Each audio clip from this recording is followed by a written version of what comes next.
day and night time. WFGS, streaming online. Music on the fly, ready online.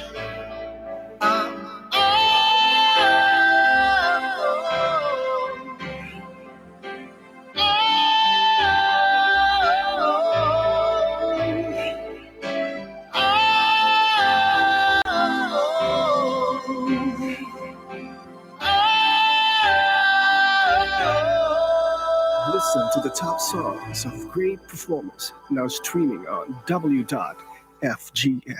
Pakiayos natin mga kapitbahay ang ating mga orasan saan man tayo ng dako ng daigdig.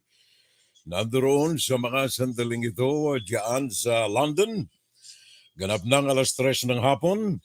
Samantalang sa Kingdom of Saudi Arabia ay ganap ng 5 ng hapon. Sa Japan, alas 11 ng gabi. Alas 12 naman sa Sydney, Australia. Alas 6 sa Alaska. Alas 7 ng umaga sa California. Samantalang diyan sa Pilipinas ay ganap ng 10 ng gabi. Dito naman sa amin sa Silangang Hilaga. Mali. Silangang Hilaga. At tama pala. Northeast ng Estados Unidos ganap ng 10 ng umaga.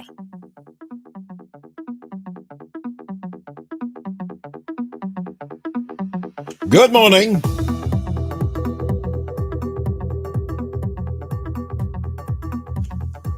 Good afternoon, Middle East. Good morning, Latin American countries and North American region. Good evening, Asia. Good morning, New Zealand. Good morning, Hawaii. Alas 4 ng madaling araw. And of course, sa Luzon, Visayas, Mindanao, magandang gabi po sa kanila mga kapitbahay. It's a fun Saturday, I hope. Doon sa mga umaasa ng 20 piso, 1 kilong bigas. Doon sa mga umaasa na 3 buwan lamang, ala na ang problema sa bigas. Mag-jet ski na lamang tayo. Basta ang inyong tanda na lamang, not one hungry Filipino. Well, magandang gabi sa mga nandyan sa atin sa Pinas. Umaasa po ang inyong abang lingkod na nasa mabuti tayong kalagayan. Ano man ang ating mga ginagawa sa buhay, ano man ang ating mga pinagkakaabalahan. Let's have some fun today. Ngayon ay Oktubre 1. Unang araw ng buwan ng Oktubre. Ay happy tayo mga kapitbahay. 2 buwan, 3 may 9 araw na lamang. Wala na nga eh. Wala nang 9 araw eh. Christmas na. Ang ano pong abang lingkod, Furel Salvo po lamang.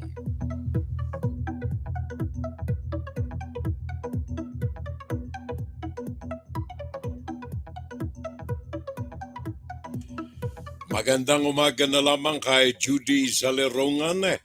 Happy watching today. Ay Leonor Kuratan in Japan. Good evening na lamang, Furel.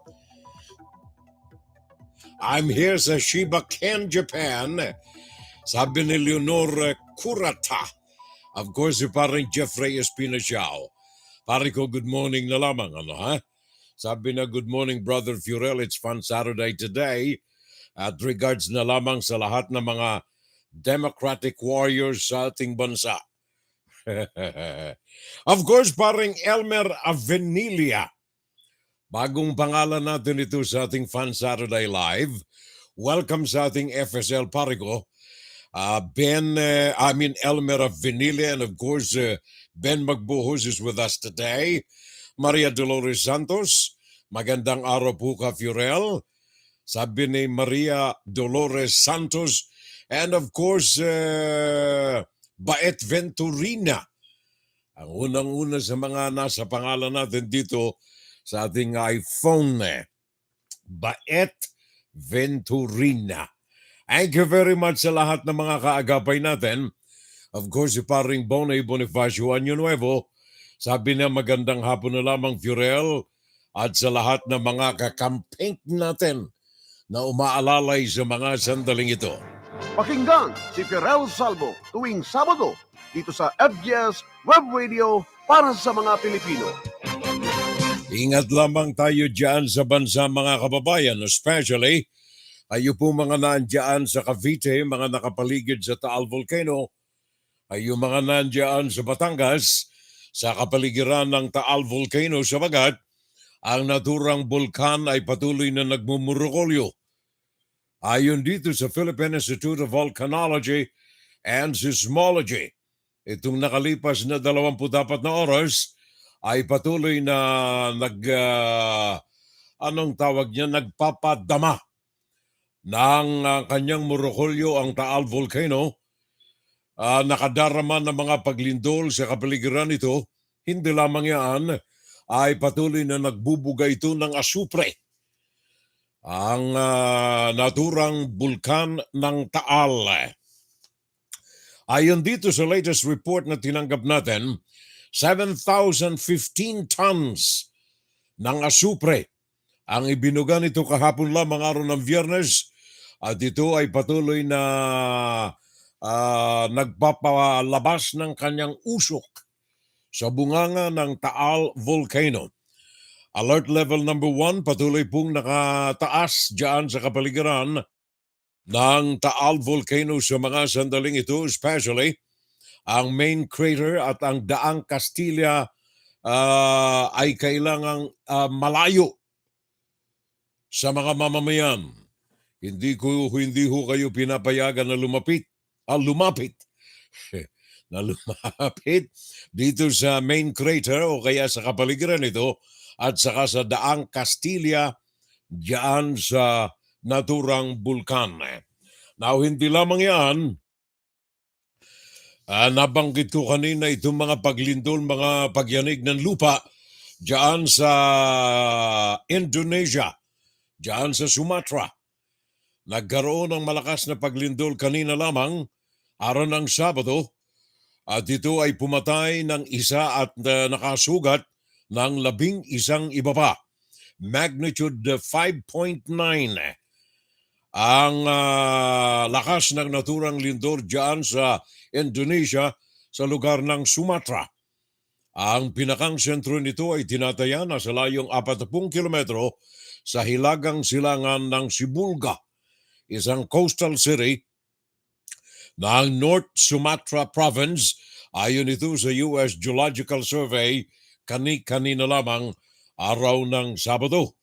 62 taong gulang na lalaki ang binawian ng buhay nang ito ay atakehin sa puso pagkatapos na matakot dahilan sa pagyanig ng lupa diyan sa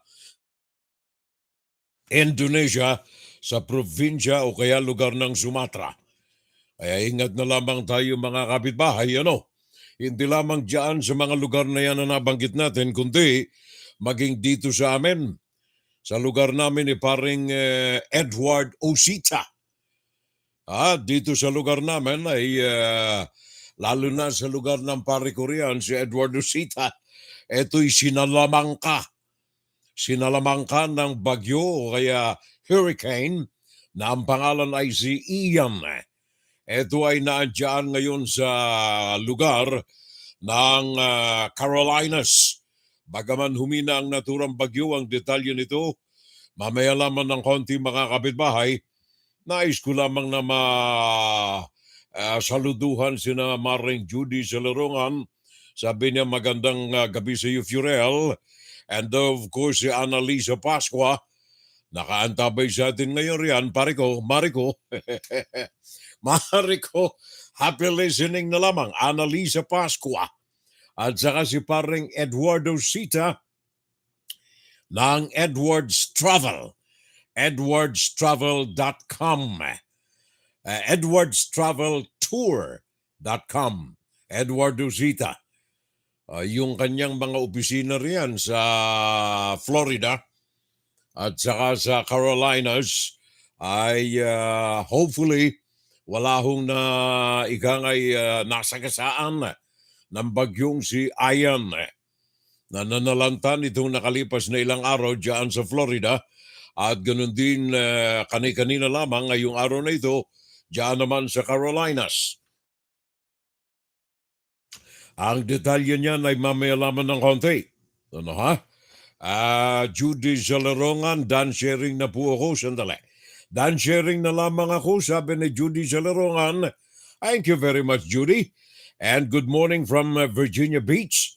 At saka Las Vegas, Nevada, ang ating kaibigan Eduardo Sita ng edwardstraveltour.com. Happy watching po from Naga City. Good evening. Kuya Governor June Topacio Aureliosa. Kuya Nos and Kuya Melandria Hidalgo Romero. Luya, Luloy? Baka Kuya. Ferdinand Ravalo Camacho, Kuya Victor Amizola, Ate Annalyn Coderes Amizola, at saka Allen Castillon Abak. Meron pa pala, Ate Amin Inalab. Okay. Yun ang mga pangungumusta ni Annalisa Pascua dyan sa Bicolandia. And then itong ating nakaantabay dito sa YouTube, meron tayong nakaalalay riyan, Brian Triviana. Aba, si paring Brian nandiyan pala nakaalalay sa atin sa YouTube. Nandiyan siya sa Dubai sa mga sandaling ito. Thank you, pare ko. Brian Triviana. Nandiyan siya nakaalalay sa atin. Diyan sa lugar, sa Dubai. Ingat na lamang tayo. No, isang araw, muntik na ako mabiktima ng isang Arabo from Dubai. Hello, sir. You're Filipino? I'm from Dubai. Mamaya na. Mamaya na ang kwento riyan. Saturday Live. I am from Dubai. Alan Castillon Abak. I am watching Furel. Thank you very much, Eileen Castillon Abak. Bagong pangalan natin ito riyan. Thank you so much, Eileen. Maraming salamat sa alalay. At sabi ni Annalisa Pascawa, hello, Batch 991 of Camarines Sur National High School. Ilang taon nagturo ang asawa ko riyan? 10 Oh, hindi lang 10 Up to 77 Oh, 10. Diyan sa Camarines Sur National High School. Kamusta na lamang daw sa mga kumadre? Francia Sid, Ellen Esther de Queros Bragais, May Ravanera, Samuel Aragon, Solomon. Sabi ni Annalisa Pascua. Rex Candido Payas, pare ko, thank you. At saka paring Nixon ng Torres, maray na aga na lamang sa Gabus. I'm here sa Queens, sabi ng pare natin. Queens, New York, especially. Ang kanyang may bahay, Mary Jane Molina Torres. Hindi na ba nagsiselos, pare ko? Ayos na. Masarap na ang gabi. Nixon ng Torres, dyan sa Queens, mga kapitbahay. Juan, Saturday Live. Saturday Live. And of course, hello na lamang kay paring Nante Tudio, kay paring Sok Efren Demerano, kay paring Fernando Diego Constantino. Happy listening na lamang from Glendale, California. Si paring Sok Efren Demerano. Noli Rodriguez. Welcome sa ating FSL, Noli. Bagong pangalan din natin ito. Rex Candido Payas. Magandang gabi at umaga dyan sa UD. Ano ito? Sa UD? US siguro pare ko eh. Sa US, kay paring Furel Salvo daw, mabuhay tayong lahat at saka ang iyong programa. Thank you. Yan ang ating pare Rex Candido Payas. Susan Balmaceda Luntok. Tumama sa oras si Susan eh. Tumama sa oras si Susan. Kabayan ko. Diyan sa Pinas, ingat kayo. Kayo mga nandyan si Pinas, ano ha? Gawa ng itong si Carding na nanalantarian itong nakalipas na ilang araw, nag-iwan po ng 13 patay as of now. Araw ng Sabado, alas 5 ng hapon, Philippine Time. Kanina, alas 5 ng umaga, Eastern Standard Time dito sa amin sa Amerika, 13 na ang iniulat na patay dahilan sa bagyo na si Carding. 6 ang mga nangawawala pa. Samantalang 52 ang mga nangasugatan. Yan ang report ng ating National Disaster Risk Reduction and Management Council. Napakahaba.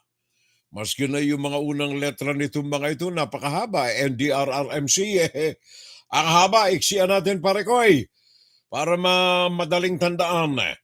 Sa 13 mga nangamatay, 8 rito ay nakilala na ayon sa NDRRMC.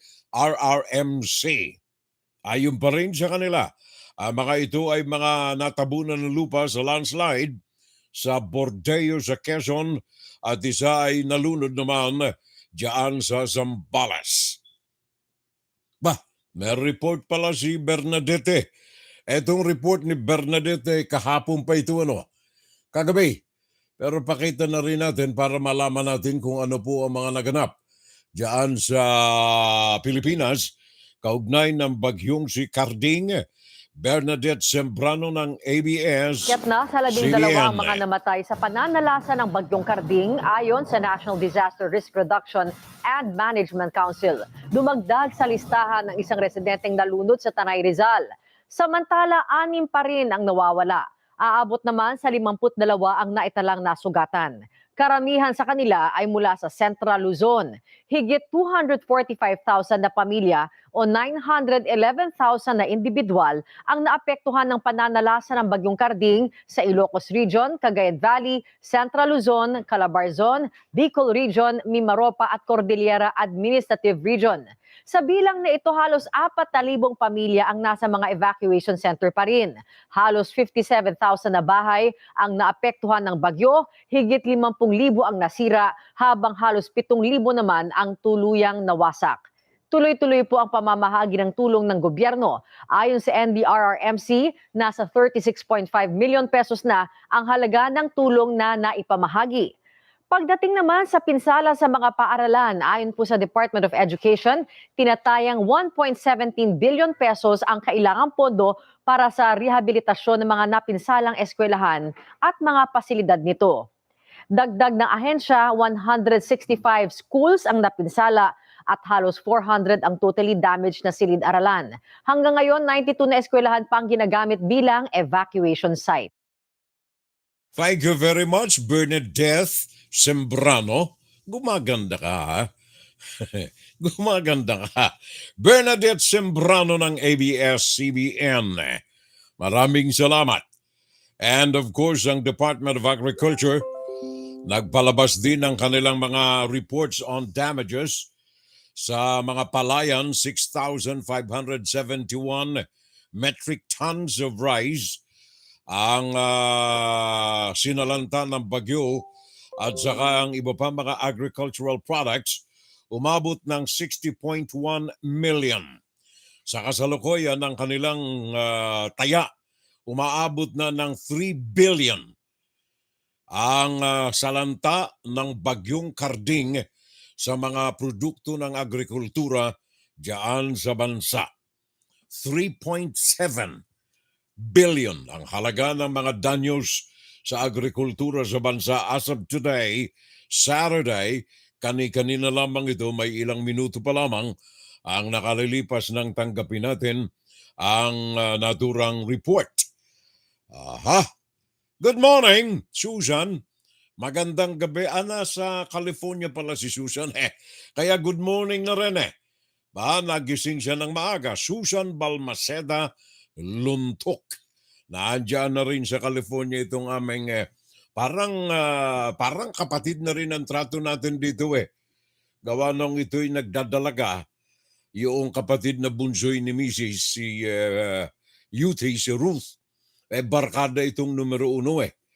Kaya laging nakaalala ito sa amin eh. Susan Luntok Balmaceda. And then, Noli Rodriguez. Bagong pangalan din natin ito. Welcome sa ating FSL, Noli Rodriguez. Sabi niya, good evening na lamang, Fiorel. And of course, ang aking kapatid, ating Nena Salvo Mordeno ng Legazpi City. Kumusta na lamang, Atinen, sa lahat ng mga nandiyan. Pasalamat tayo sa ating ina, Our Lady of Peña Francia. Gawa ng ang Bicolandia ay iniligtas sa kamay ni Carding. Thank you, Atenens. And regards sa buong pamilya riyan. Fernando Diego Constantino. Happy fun Saturday, Fiorel. Sabi niya. Fernando Diego Constantino. And then Diane Celestasio. Diane C. Celestasio, also with us today. Thank you very much, Diane. Happy listening and welcome sa ating FSL, Diane C. Celestasio. Okay. Ano ito, Mama Lenny for President? Noli Rodriguez, Nasharino. Nasharino. Ano ito pare ko? Noli Rodriguez, baka apilyado pa ito eh. Noli Rodriguez Nasharino, alive mo, Fiorel. Okay na. Nagkaintindihan na tayo, pare ko. Nagkaintindihan na tayo. Pare ko, Jess Senorho. Nakaantabay sa atin from California ang aking kumparing tunay. Jess Senorho. Thank you. At saka si paring Buntalagit, magandang gabi. Ng Sabado, mga manoy at saka mga manay, God bless us all na lamang. Sabi ng pare nating Buntalagit. Binabati ko po ng maligayang kaarawan ng aking pamangkin, si Marvy Talagit Vasquez. At mga kabats ko dyan sa Quezon City High School. Class of 1985, Mr. Ramon Solis. There you are. Yan ang sabi ng kaibigan natin paring Buntalagit. At saka si Diego Coner, dyan sa Naga City, maray na Pinig pag-ibig. ng Pilipino para sa Pilipino. Good evening na lamang pare ko Diego Coner. At sabi nga pala ni paring Jason Orhue, magandang gabi padi at saka kay Kumaring Hilda. At sa lahat ng mga kaagapay natin sa FSL, JM Formoso. Brand new name sa atin, pare ko, JM. Thank you for the company. Hope you'll enjoy our 3-hour show today. Marami tayong mga pag-uusapan, marami rin tayong mga balita, marami tayong mga chismis na mga totoo. Paring Diego Coner, Jan Sanaga, Herminia Taniedo. Thank you.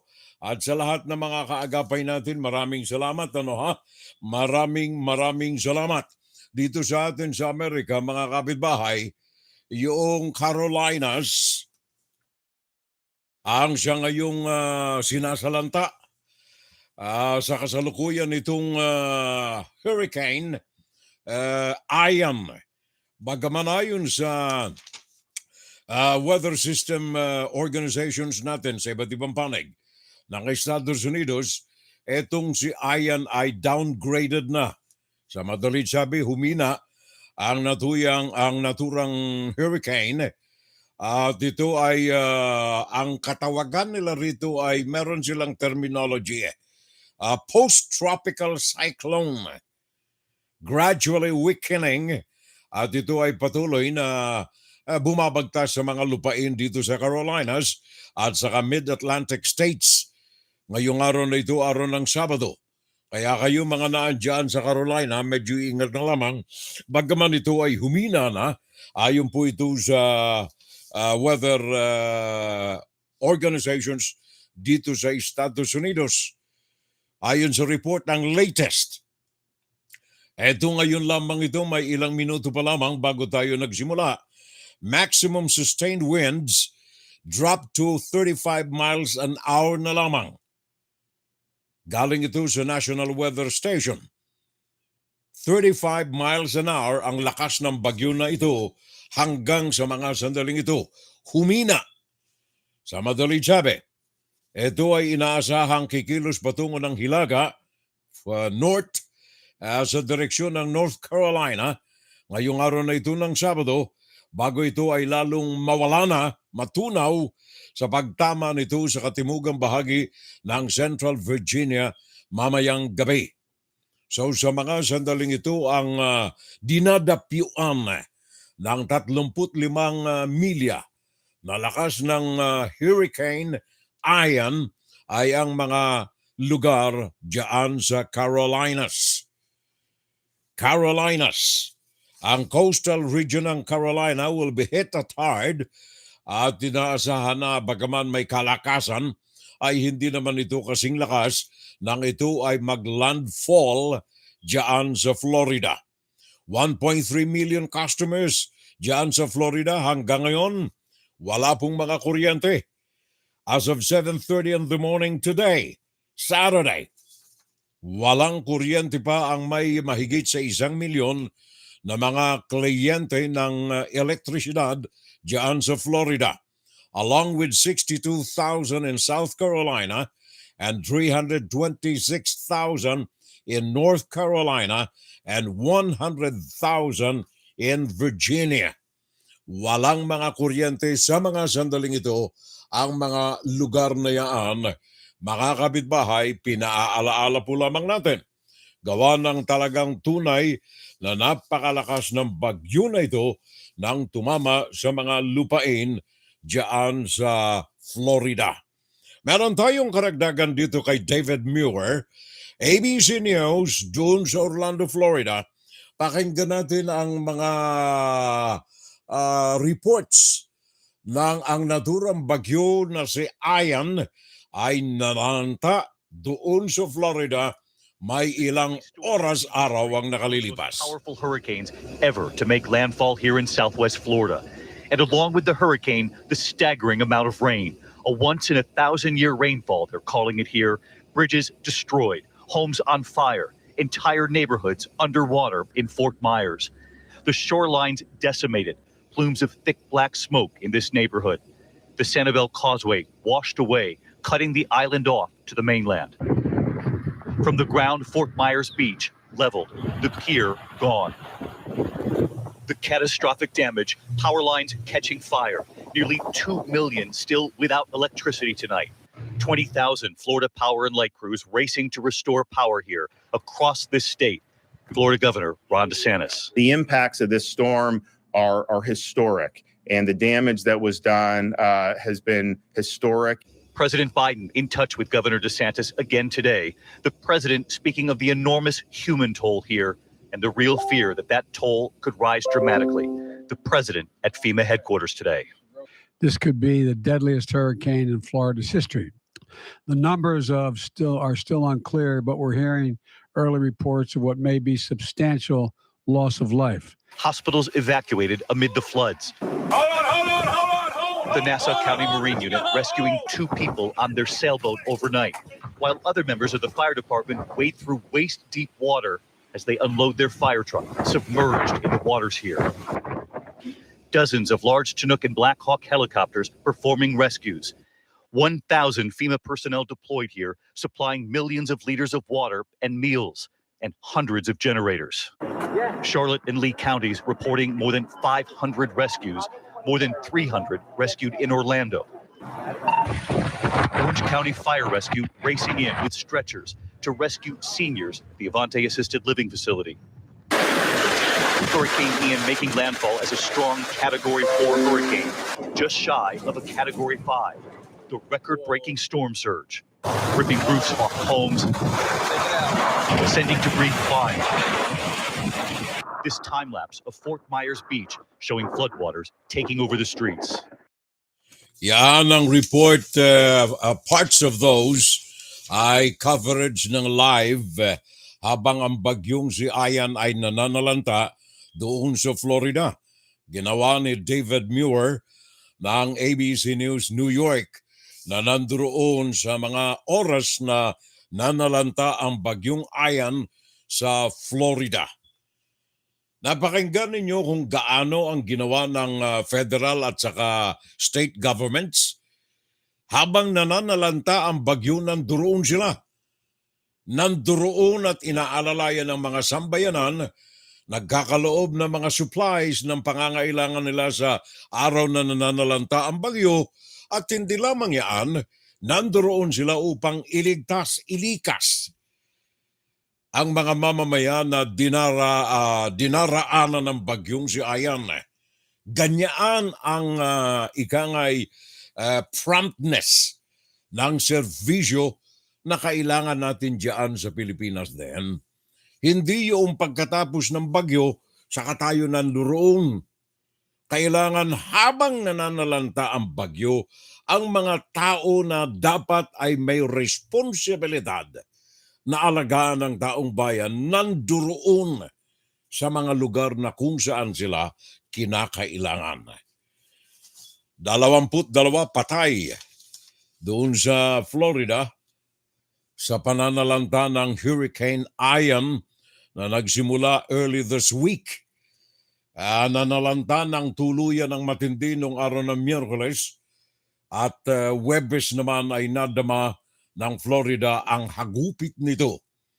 Ngayong mga sandaling ito, mga kapitbahay, ang bagyong si Ian bagaman humina na, ay nandoon sa mga lugar, kadaraan lamang nito, kaya nasa kapaligiran pa rin ito ng Charlotte sa North Carolina. Ngayong mga oras na ito, kapitbahay, with a strength of about 50 miles an hour. Medyo humina na.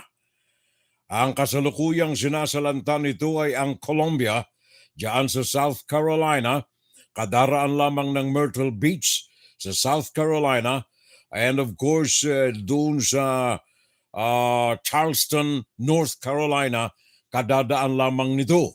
Sa mga sandaling ito, nandoon sila sa bahagi ng North Carolina na.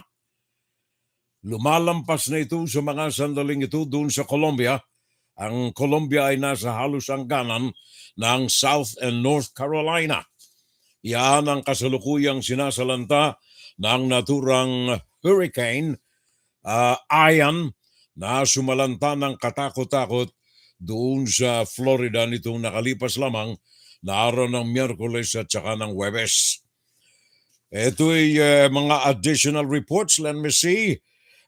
Ian downgraded now a post-tropical cyclone and gradually weakening, but continue to bring heavy rains to swath of the Carolinas and the mid-Atlantic states today, Saturday.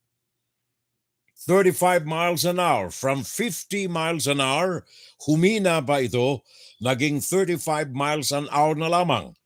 Ilang minuto pa lamang nakalilipas at ito ay nandiyan sa pagbabanta sa North Carolina. So yun ang ating mga paalala, kapitbahay. Tayo po mga nandirito sa kapaligiran natin. Ingat na lamang tayo gawa nitong bagyo na ito na kasalukuyang naghahasik ng lagim sa ating mga kapitbahay diyan sa ibaba ng Estados Unidos, the Carolinas. Buhat dito sa amin, kung magmamaneho ka patungo riyan, about 10 hours. From 8 to 10 hours drive, buhat dito sa New York. J.M. Formoso, thank you for the watching. Paring Diego Cuner, hello from Naga City, sabi ng pare natin. By the way, kayo po mga naandyan sa Naga, ha? Alalayan ninyo itong pare natin si Diego, gawa ng nakatutulong na kayo sa mga kapitbahay natin, ay kumikita pa kayo. For details, makipag-ugnayan kayo sa pare natin. Diego Cuner, diyan sa Naga City. Erminia Tanyado, thank you Maricoy. Pareng Nantitudio, thank you. Sabi niya, good morning Furel at sa lahat. have a blessed first day of the month of October. Yes, God bless us all. Sabi lang pa rin natin na antitudio. Good morning na lamang sa lahat sa inyo riyan. Uli, sabi ni Herminia. At saka si paring Ben Magbuhos, dati pa rin from QZ. I'm watching. Anong QC pare ko? Saan ito? Japan? Ben Magbuhos pare ko ay. I'm watching here sa Angeles City, Herminia Taniedo. Junior Dal, pare ko, welcome back sa ating fun. Good morning na lamang sa lahat, sabi niya at sa lahat ng mga viewers. And then Kelly McShelter. Pare ko I don't know how will I address you, Mr. Kelly. It looks like you're an American by the kind of last name you have. Okay, happy and welcome to FSL. Kelly McShelter. There you are. Nice guy. Thank you, sir. Maraming salamat. Puso ko sa bayan ko. And praise the Lord. God bless. Sabi ng pare ko, Jundi T. Valencia. Thank you, pare ko, ha. Maraming salamat. Hello, Brother Furel. And praise God, sabi niya. Hindi na praise the Lord, ha. Praise God na lang, pare ko, ha. Hindi na rin Viva Jesus, ha. Ikaw talaga, ha. Dinaanan ka lang ni Bagyong Karding, nagbago ka na. Antonio Ahero pare ko, thank you. Edna Nainay Agana, welcome back sa ating Fun Saturday. And then Peter Lee, welcome sa ating FSL, Mr. Peter Lee. Edna Nainay, sabi niya, I'm here sa San Diego, sa California. And then Midel Fetalcorin Fabro. I am also watching Furel. Don't forget, sabi ni Medel, FGS, Fetalcorin Web Radio. Para sa mga Pilipino. QC, Quezon City pala eh. O ikaw kasi may pa-QC kayo eh. Sana Q na lang talagang letrang Q.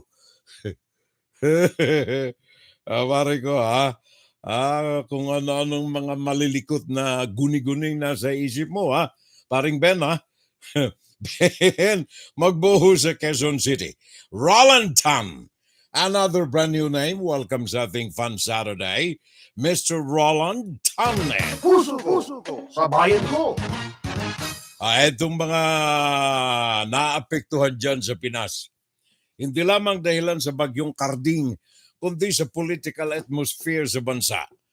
Yung mga scholarships, yung mga medical programs na tinatamasa ng ating mga estudyante the past many years, apektado ngayon dahilan daw sa kakulangan ng budget. Galing ito sa Department of Education at programa ito ng state universities and colleges. Ano itong sabi ng chairperson Prospero de Vera? Meron siyang salita Sandali. Sabi niya, because our budget was decreased for 2 years now in 2023, there is a decrease in funding for students' financial assistance of 305 million pesos. A decrease in the funding for free higher education by almost 300 million pesos. If Congress wants to pull over all the funds needed for free higher education, we need about 10 billion pesos. Walang funding sila, sabi ni Chairperson Prospero de Vera. Hindi lamang walang funding, binawasan pa ang kanilang budget for 2023 by 305 million. Pakinggan muna natin itong si Vivian Gulia ng ABS-CBN para malaman natin ang detalye tungkol dito sa bagay na ito. Sabagat, tandaan ninyo, ang Department of Education under the Vice President Sara Duterte, humihingi ito ng intelligence fund. Intelligence fund. untouchable, unrecorded, unmonitored intelligence fund. Humihingi ang DepEd 150 million. Pero ito ngayon, scholarship, medical programs, apektado dahilan sa kakulangan ng budget, sabi ni Chairperson Prospero De Vera. Vivian Gulia, ABS-CBN.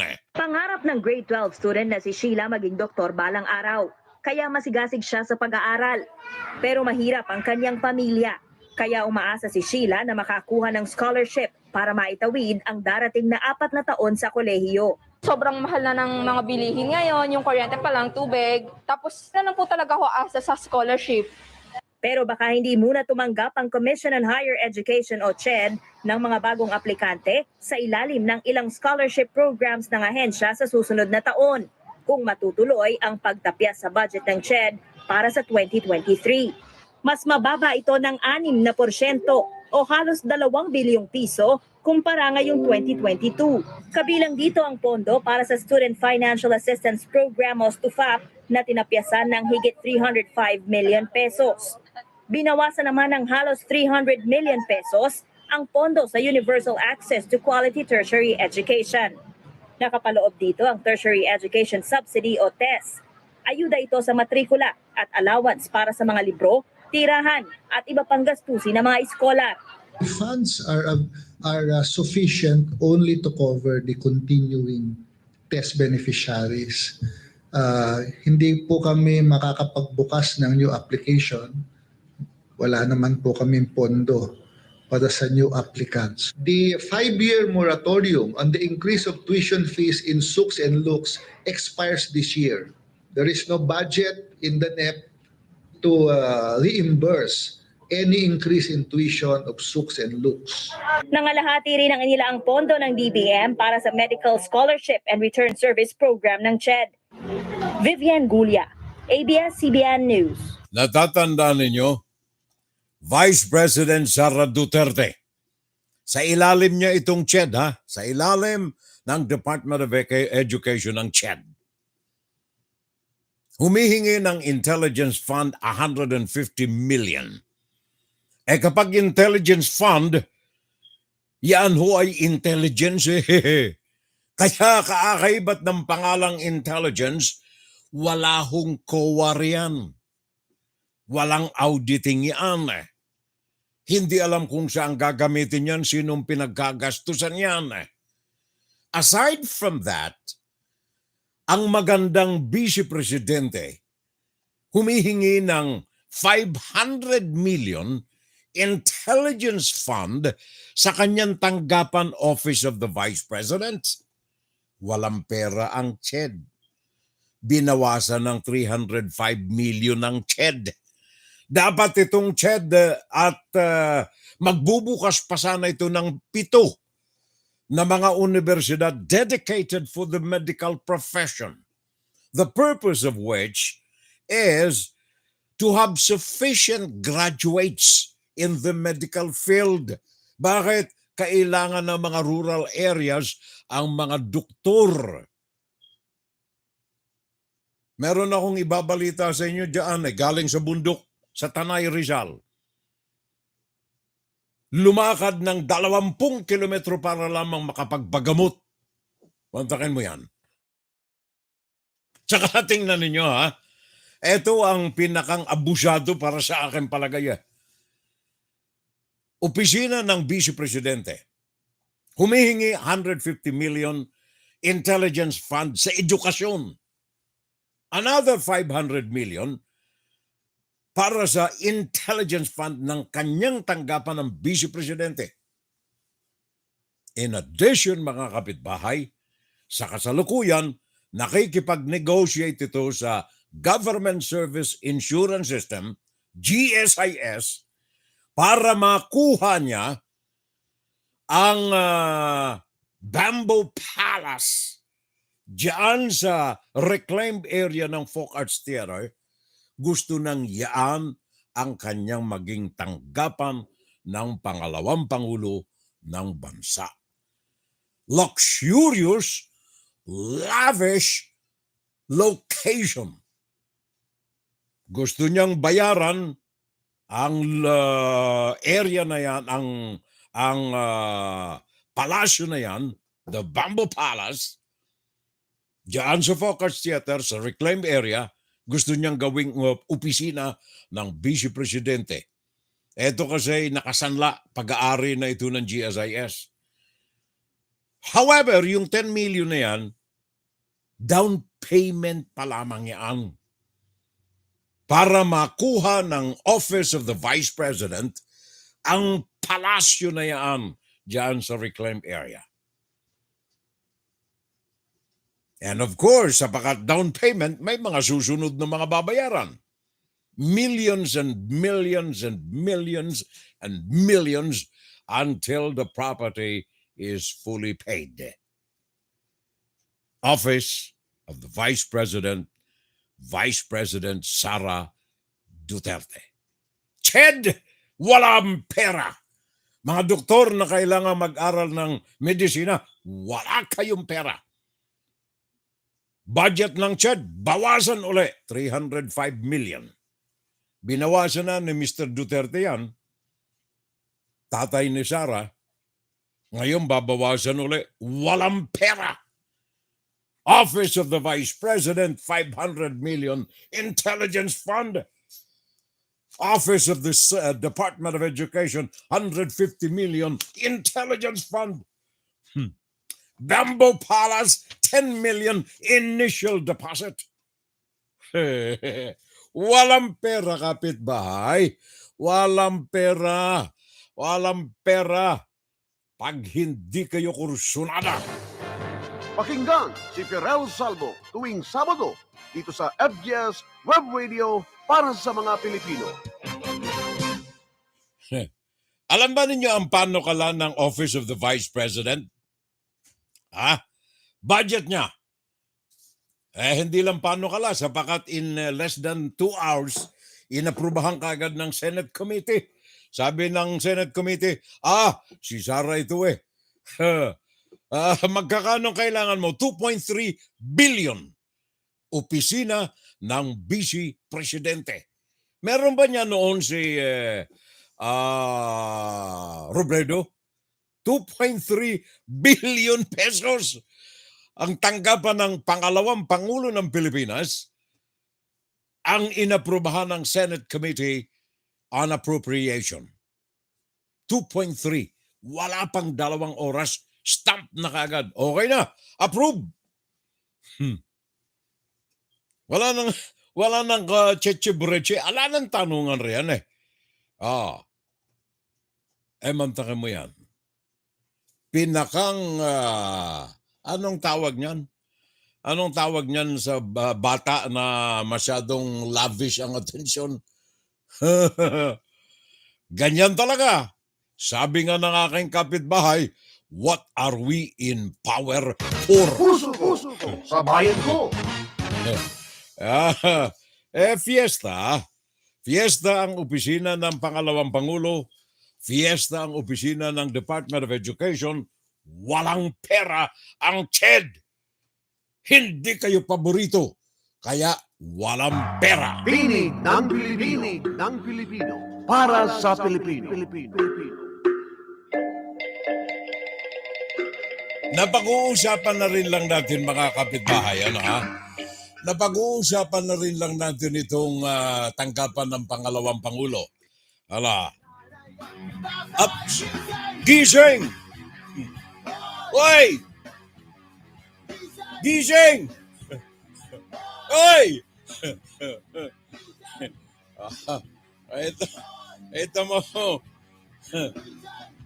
Sumali si tuloy ang The Grudge Band Gising daw kayo riyan. Tulog kayo ng tulog Yan ang ating paalala doon sa mga pipi, sa mga bulag, sa mga bingi.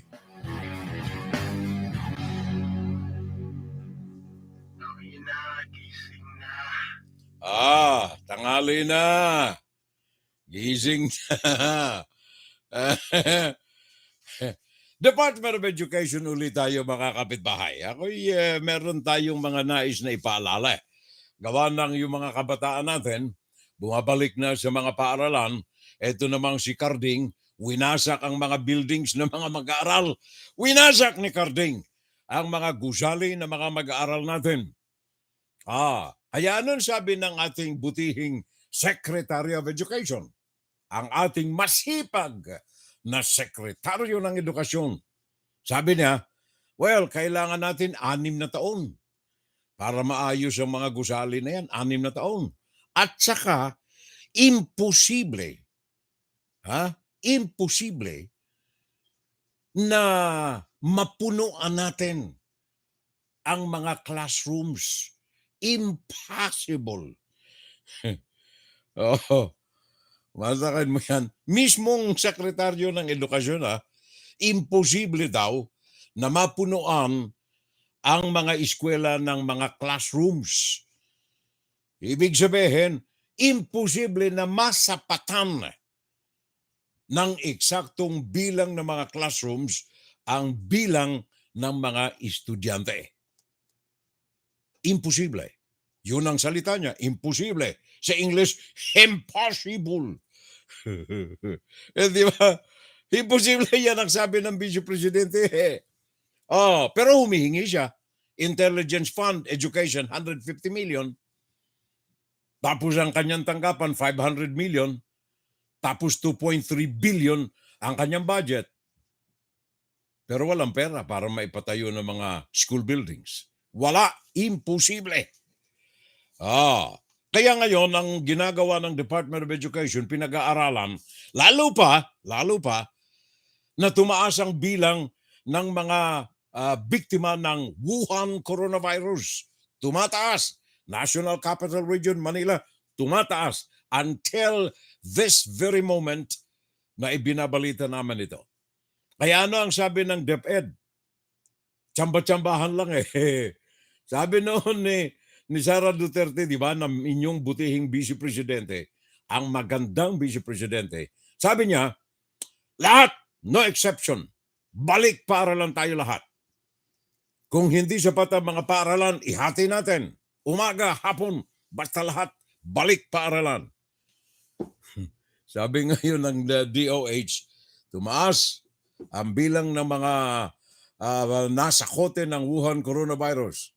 Kaya sabi ng DepEd, sa magitan ng kanilang tagapagsalita, teka, gawin na lang natin ulit yung tinatawag nating in-person at saka modular classes na lang.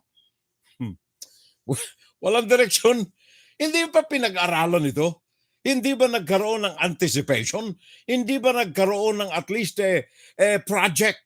projection, analysis?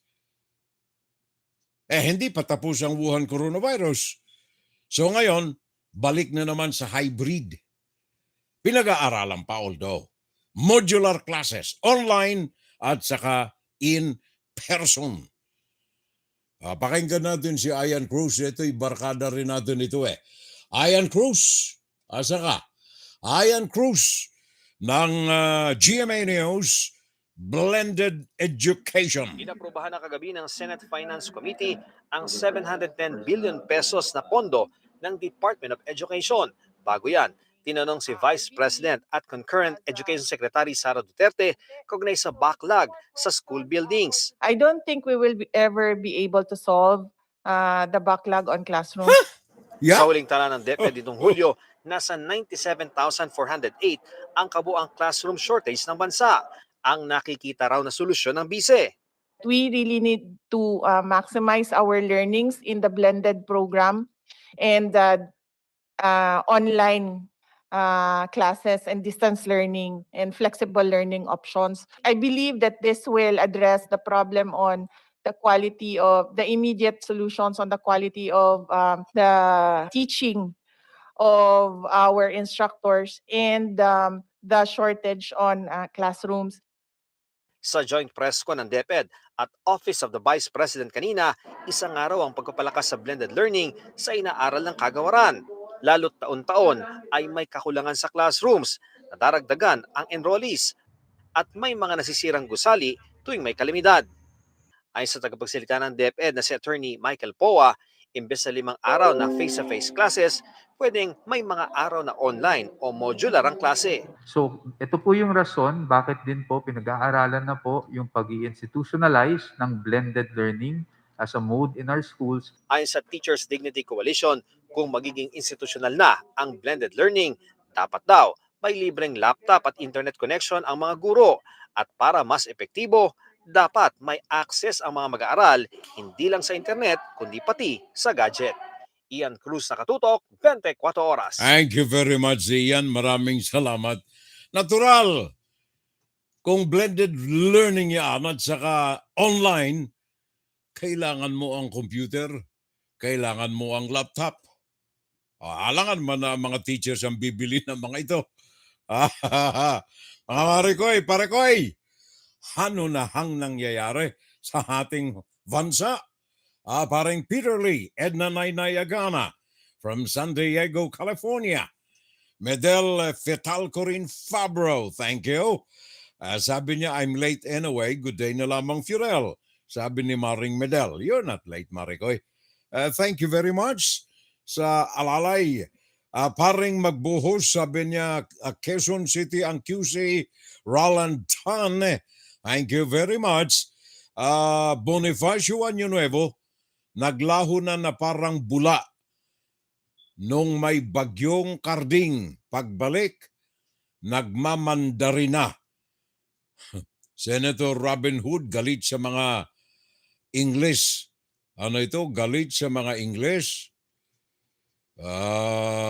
Pero di galit sa mga nagmamandarin. Rodolfo Rania Eusebio Parecoy. Thank you very much. Thanks for the company. At Maring Mirna Guillermo, maraming salamat ulit. Saturday morning, blessings to you, Furel. At sa lahat ng mga friends and followers natin. Sabi ni Mirna Guillermo, Mario Cruzat. Another brand new name. Thank you very much. Maraming salamat, Paring Mario Cruzat, and welcome sa FSL. Sabi niya, pa-shout out na lamang, Furel. Of course, Parekoy. Thank you. Thanks for the company, Mario Cruzat. My greetings. Teka sandali. My greetings. A blessed Saturday evening to my brother cousin, Major General Alexander Ferrer Balutan. Thank you, Alex, for joining me to watch this informative program. Sabi ni Mirna Guillermo. Thank you, Mir. Maraming salamat. And hello, and my salute kay Major General Alexander Ferrer Balutan. Thank you, sir. Kung kayo'y nandiyan, I appreciate the audience. Thank you. Maraming salamat. I love your company. Imelda Salvo Siman, nandiyan din, naloko na, ambisyosa, sabi ni Judy Salerongan. Your Christmas tree is very elegant. Gagaparanggot nga Yan maliit But meron tayong ang malaki dyan ay ang espiritu na ating ipinagdiriwang. Malayo pa man ay sinasaluduhan na natin ang kanyang nababanaaga na pagdating. Mahal natin siya. Villegas Margarita, I'm watching Furel, na sindikato ng Senado ang budget ng Office of Vice President. Ganyan talaga pare ko Sabi ko nga kanina, who are we in power for? What are we in power for? Yan. Yan ang problema riyan. Pag-uusapan natin yan mamaya sa ikalawang segment ng ating Fun Saturday. Ang ating paksa, ang lihim sa likod ng 3 buwan, okay na. O kaya, 2 piso ang bawat kilo. At no one will go hungry. No Filipino will go hungry under my watch. Pag-uusapan natin yan maya, kapitbahay. Paring Romy, Thanks for the company, Mr. Romer Reyes. I'm watching. Sabi niya, thank you so much. Second half natin may alaman ng konti mga kapitbahay. Margarita Villegas, fun Saturday morning, everyone. I'm watching from Toronto in Canada. Ito si Margarita Villegas. Thank you, Margie. Maraming salamat. Ito pong nabanggit ko kanina, wakasan natin itong unang oras natin. Dito sa balita ng Department of Health na nakanti natin kanina, gawa ng issue ni Madam Vice President Sara Duterte. Yung mga hospital admissions po ngayon, dito sa National Capital Region, ayon sa Department of Health, ay dumarami na naman. Simula noong buwan ng Pebrero, ito ang pinakang malaki na naman na bilang ng mga natatanggap na mga ipinapasok sa mga ospital. So, Lalaine Moreno ng UNTV, meron tayong report tungkol dyan sa bagay na yan. Please go ahead, Lalaine. Nilinaw ni DOH Officer in Charge Undersecretary Maria Rosario Vergere na hindi pa kailangan magbukas ng mga isolation facilities sa kabila ng patuloy ang pagtaas ng mga kaso ng COVID-19, particular na sa Metro Manila. 6 na local government units ang nakikitaan ng may pagtaas na hospital admissions sa COVID-19 infection. Kabilang dito ang mga lungsod ng Pasig, Muntinlupa, Malabon, Makati, Navotas. Sa ngayon, wala pa tayong nakikitang need para tayo ay magbukas uli ng panibago. We are using the existing facilities for these individuals na pwede na nating ilipat palabas ng mga ospital. Upang mapaigting ang laban sa COVID-19, sinadyang puntahan ng DOH ang ilang street dwellers sa Quezon City upang bakunahan ang mga ito.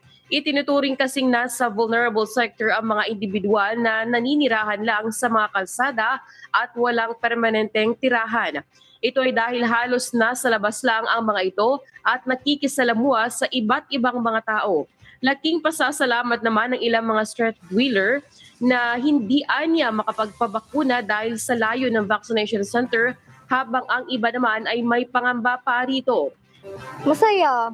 Kasi magiging safety na yung sarili ko at yung pamilya ko eh. Hindi na kami masyado matatabla ng sakit. Mas mahalaga kasi siyempre para hindi mahawaan ng virus. Tsaka kahit naman lumabas ka, at least kompleto ka na sa vaccine. Para sa mga magbabalak magtipon sa holiday season, nilinaw ng DOH na pinapayagan na ito ngayong nasa ilalim ng COVID-19 Alert Level 1 ng bansa. Ngunit kailangan pa rin ang pagsunod sa mga safety protocols, lalo na kung nasa loob ng mga closed area setting. Thank you very much. Yan ang report ng kaibigan natin, si Lalaine Moreno ng UNTV. May kaugnayan dyan sa lumalaganap na muli na Wuhan coronavirus, particularly sa National Capital Region, sa Pasig City, Muntinlupa, Malabon, Makati, Navotas, and then Caloocan City. Sabi ng ating mga nagmamasid, sapagkat ang mga nasa sakote rito ay mga school age. Ang karamihan sa mga itong mga nasa sakote ay mga pumapasok sa mga paaralan. Gawa ng it's your choice. Maglagay ba kayo ng face mask o hindi? Bahala kayo. Sa loob ng mga paaralan, remember, yung mga areas na yan ay mga closed places. Kaya tingnan natin, ano? Sabi nga ng DepEd, hybrid na lang muna tayo. Again, hybrid. Online and then classroom. WFGS Broadcasting worldwide, day and night time. WFGS streaming online, music on the fly, ready online.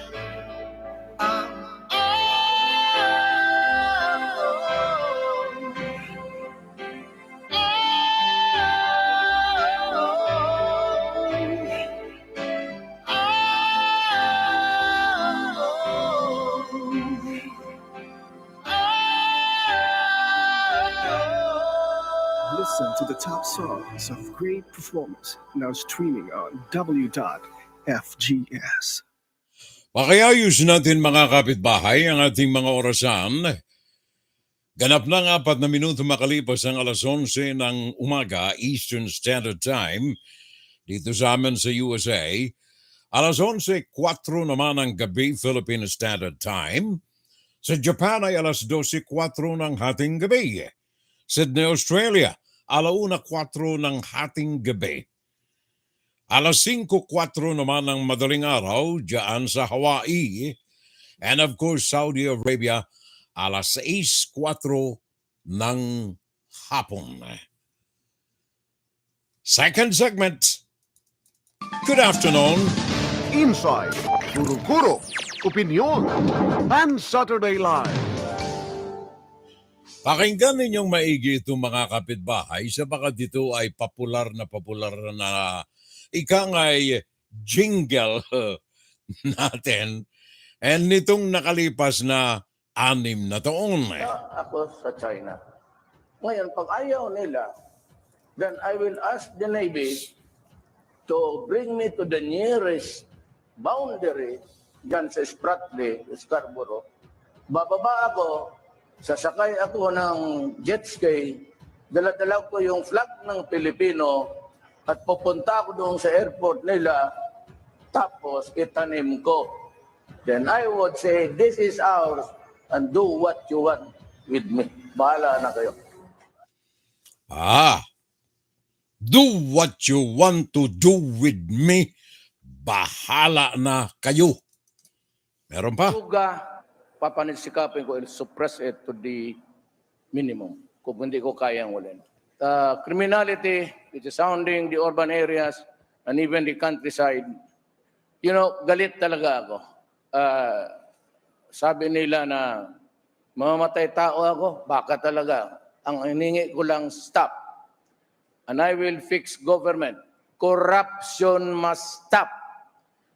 Alam ko na. I have one word for all of government dito sa Pilipinas. Stop. Galing ha? I have one word. Stop. I will stop corruption. I will stop corruption, walang droga, kung maari lang, maubos ko. Pati tao, okay lang sa akin. Sabay na. Sos, ma'am. Kunyan lang, I'll do it in 3 days. Hulihin ko lang yung gagong, yung na-testified in the Senate. I identified somebody there. Bangayan. He was one of those smuggling rice. Yung cartel nila, madali yan. As president, sabi ko nga, 3 to 6 months, tapos lahat to. Ano really? 3 to 6 months, tapos na ang problema sa rice. Yan ang inyong mahal na presidente, Rodrigo Duterte. 6 years na panunungkulan sa bansa. Sabi nga nung kapitbahay ko, kung itong si Carding ay ikukumpara kay Rodrigo Duterte, walang panama si Carding. Walang panama. Super Typhoon Carding. Walang panama kay Super Typhoon Kanur. Super Typhoon Kanur. Nag-iwan ng 13 trilyong utang sa Pilipinas. Nag-iwan ng 3 milyong jobless na mga Pilipino. Nag-iwan ng 31% mga Pilipino na bumaba ang kalidad ng pamumuhay. Nag-iwan ng may 5.5 trade deficit sa bansa. 5.5 bilyon na trade deficit sa bansa. Nag-iwan ng budget deficit na 684 billion at maraming iba pa. Super Typhoon Kanur. Ngayon, meron tayong bagong presidente. Bagong presidente ng Pilipinas. Sabi ni Kanor, problema sa bigas, 3 buwan ka lamang, wala na. Graft and corruption, wala na. 3 buwan, Wala na. Kung gusto ninyo mamatay, patayin ko rin kayo. Wala na ang korupsyon. Awa ng Diyos. Pulido. Wala na ang korupsyon. Now here comes the new president.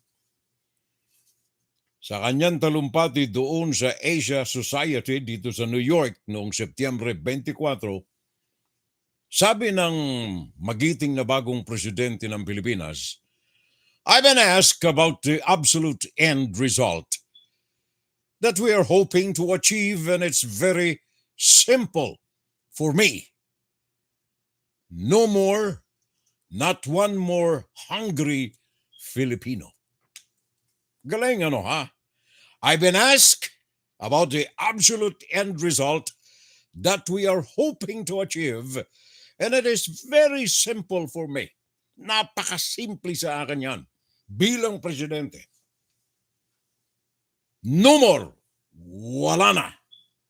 Not one more. Kahit ni isa. Hungry Filipino. Gutom na Pilipino. Not a single Filipino ang magugutom sa ilalim ng aking administrasyon. Ano kaya ang mangyayari? Sabi nga, too early to declare. Kaya lamang nangangamba tayo sapagkat naalala naman ninyo, 6 na taon. Graft and corruption, wala na. 3 months lang, 3 months, wala na. Smuggling, droga, wala na. 3 months, wala na. Bigas, yung mga lintek nila, mga smuggler ng bigas, wala na. 3 months, wala na. I assure you. Ngayon, bigas, mga kababayan ko, pag ako'y inihalal ninyo, ipangangako ko sa inyo, ang bigas, 20 piso ang bawat kilo. Walang mataas dyan. 20 piso ang bawat kilo. 100 days after, is it still too early to decide? Magkaano ang presyo ng bigas ngayon? 47? 55? Bawat kilo. 37? May bukbuk. 30? Mas marami pa ang panis na palay kaysa sa maayos na palay. Smuggling ng palay?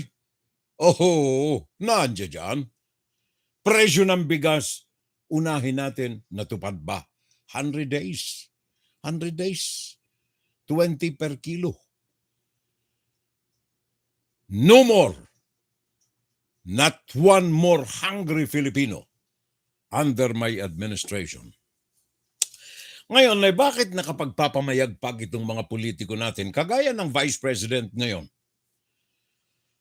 Walang funding sa mga nais magdoktor sa CHED, walang funding. Walang pera. Binawasan pa 203 billion. Inalis funding. Walang pera. Pero gusto niyang bilhin ang Babo Palace galing sa GSIS under negotiation currently as we speak. Nakikipag-negotiate ang opisina ng Vice Presidente para makuha niya at gawing tanggapan niyang permanente ang palasyo dyan sa reclaimed area sa Focus Theater area.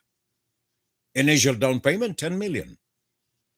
Millions and millions and millions and millions thereafter. Intelligence Fund, 500 million. Education Intelligence Fund, 150 million. Bakit nakakapagmamayagpag itong mga ito? Bakit si Juan de la Cruz ay napapabayaan? Walang funding ang mga teachers sa mga laptop. Kaya sabi ng samahan ng mga teachers, ng mga guro, kung gusto ninyo nitong hybrid, kailangan supplyan ninyo ang bawat guro ng mga laptop at saka mga applications at kung anong pang kailangan sa online teaching.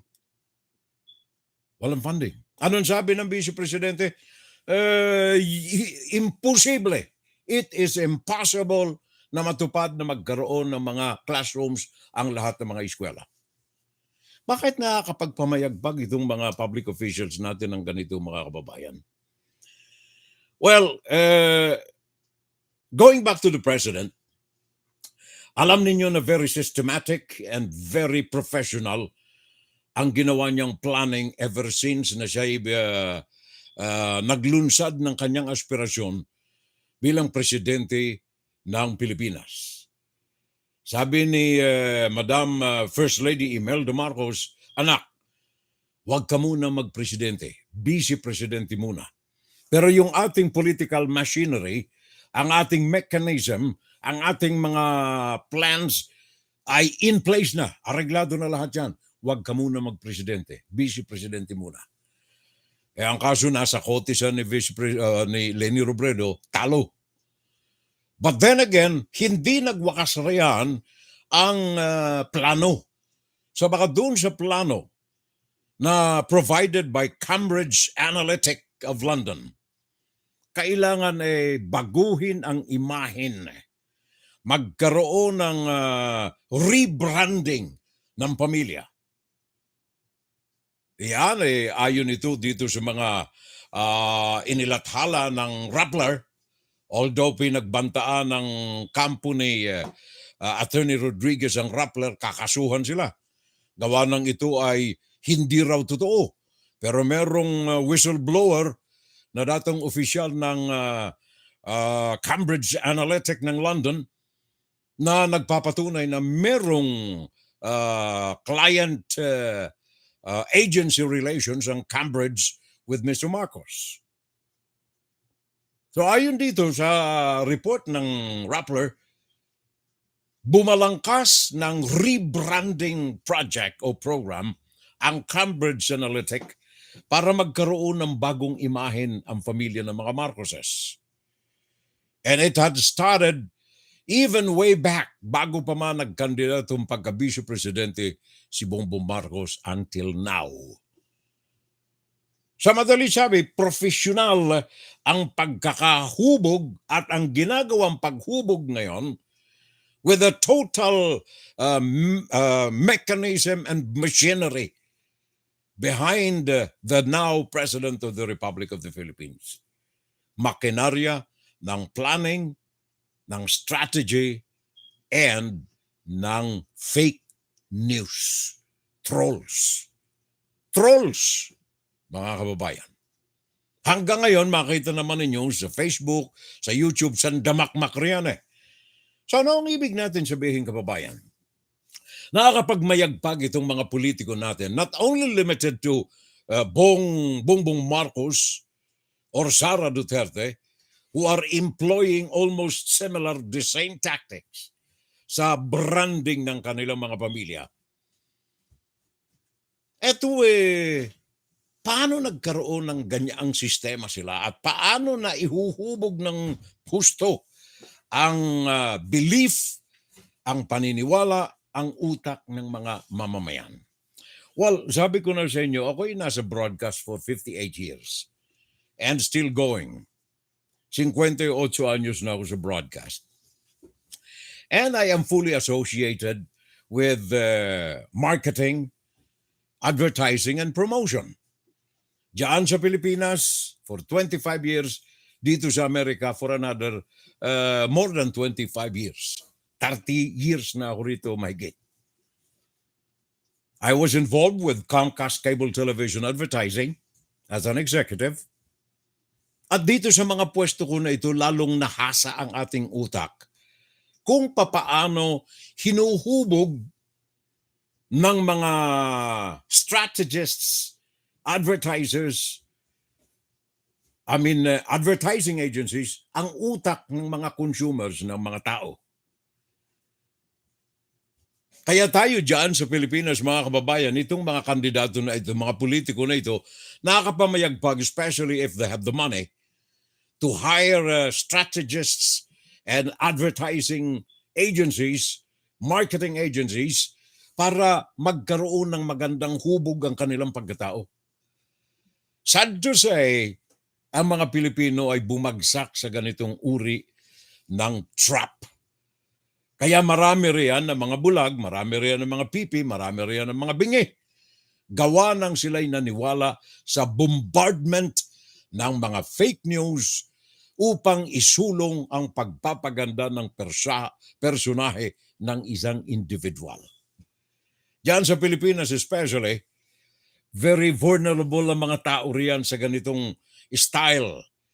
Kaya namamayagpag ang mga dynasty sa Pilipinas because of this, ang tao mismo. Kaya diyan sa Pilipinas, hindi mo na mayayanig ang mga political dynasties.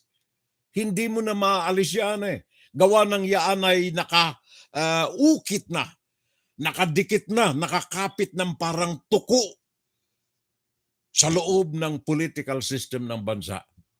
Bakit? Dahilan na rin sa tao. Sila'y nadala ng mga fake news na ngayon ay talamak na iniimpleyo ng mga politiko diyan sa bansa. Napag-alaman natin mga kababayan sa almost 60 years na natin sa broadcast. Ang iniimpleyo ng mga nagsasagawa ng strategy sa mga agencies, dealing with consumerism. Kaya merong tinatawag sila riyan, kami na nasa marketing, sa advertising, na classification ng tao. Ang Pilipinas, mga kababayan, binubuo ng masa. Kaya napakinggan ninyo yung katagang masa. Iyon ay creation niya ng mga advertising agencies way back 50 years ago. Masa. Sino ang masa? Well, ayon dito kay Dr. Jose Ramon Albert, ang masa, itong si Albert ay taga Philippine Institute for Development Studies. Isa ito sa nag-aral sa terminolohiya ng masa. Bakit ang Pilipino ay naging talamak na tinatawag na masa? It's because yung mga nasa marketing, sa promotion advertising, kina-classify nila yung mga tao ayon sa status nito. Mayaman, katamtaman, pobre. ABC. Ngayon, dinagdagan. Ginawang ABCDE. Yung AB, eto yung mga above average ito eh. Mga may kaya, sa madalit sabi. May kaya at saka mga milyonaryo. AB. Madalas pinagsasama yan. Only about 1.5, 1.7% ng mga Pilipino nando doon sa AB. And then C, dati ito'y sinasabing average class ng mga Pilipino. C. Kaya lamang yung average ng mga Pilipino dapat kumakain ng 3 beses maghapon, may sapat na pangtusto sa kanilang pang-araw-araw na pangangailangan. C. Kaya lamang sa takbo ng politika sa bansa, halos yung 3 beses maghapon na kinakain, 2 na lamang. Yung pagpapaaral sa eskwela, yung 5 anak, 2 na lamang pinaaral. So yung kanilang classification ng C, medyo questionable na. Kaya isinama na ito doon sa D at saka E. Sino yung D at saka E? Yung D, yung mga taong below average. Sino yung E? Ito yung poorest of the poor. Kaya kung kayo ay nasa mga advertising agencies at kayo mga nasa broadcast, for example, o kaya mga nasa advertising department ng mga periodiko, alam na alam ninyo itong classifications na ito eh. Kung ikaw ay pupungak-pungak na broadcaster, hindi mo alam ito. Pero may mga classifications dyan eh. Depende sa target ng produkto mo. A, B, C, D, E. Ngayon, ito pong mga advertising agencies natin dyan sa Pinas, ang kanilang tinatarget yung C, D, E. Sabagat ito ang pinakang grabing bilang ng mga consumers. Ito yung mga kumakain ng 3 beses, C, minsan 2 beses, C, naging D at saka E. Pinakang marami. Ito rin ang ginagamit nitong mga politiko. Kaya nga ba yung Cambridge Analytics, isa ito sa mga pinagbatayan ng rephasing o rebranding ng pamilya ng mga Marcoses. Sabi ng mga Marcoses, hindi namin ginamit yon. Pinabubulaan na namin yun. Wala yan. Hindi namin ginamit. Pero nakikita naman ninyo sa system ng kanilang promotion marketing. Marami ang mga naandyan, mga trolls, mga vloggers, kung sino-sino, na during the pre-period of election, pinabulaanan ni Bongbong Marcos na hindi niya ginagamit ang mga vloggers nito.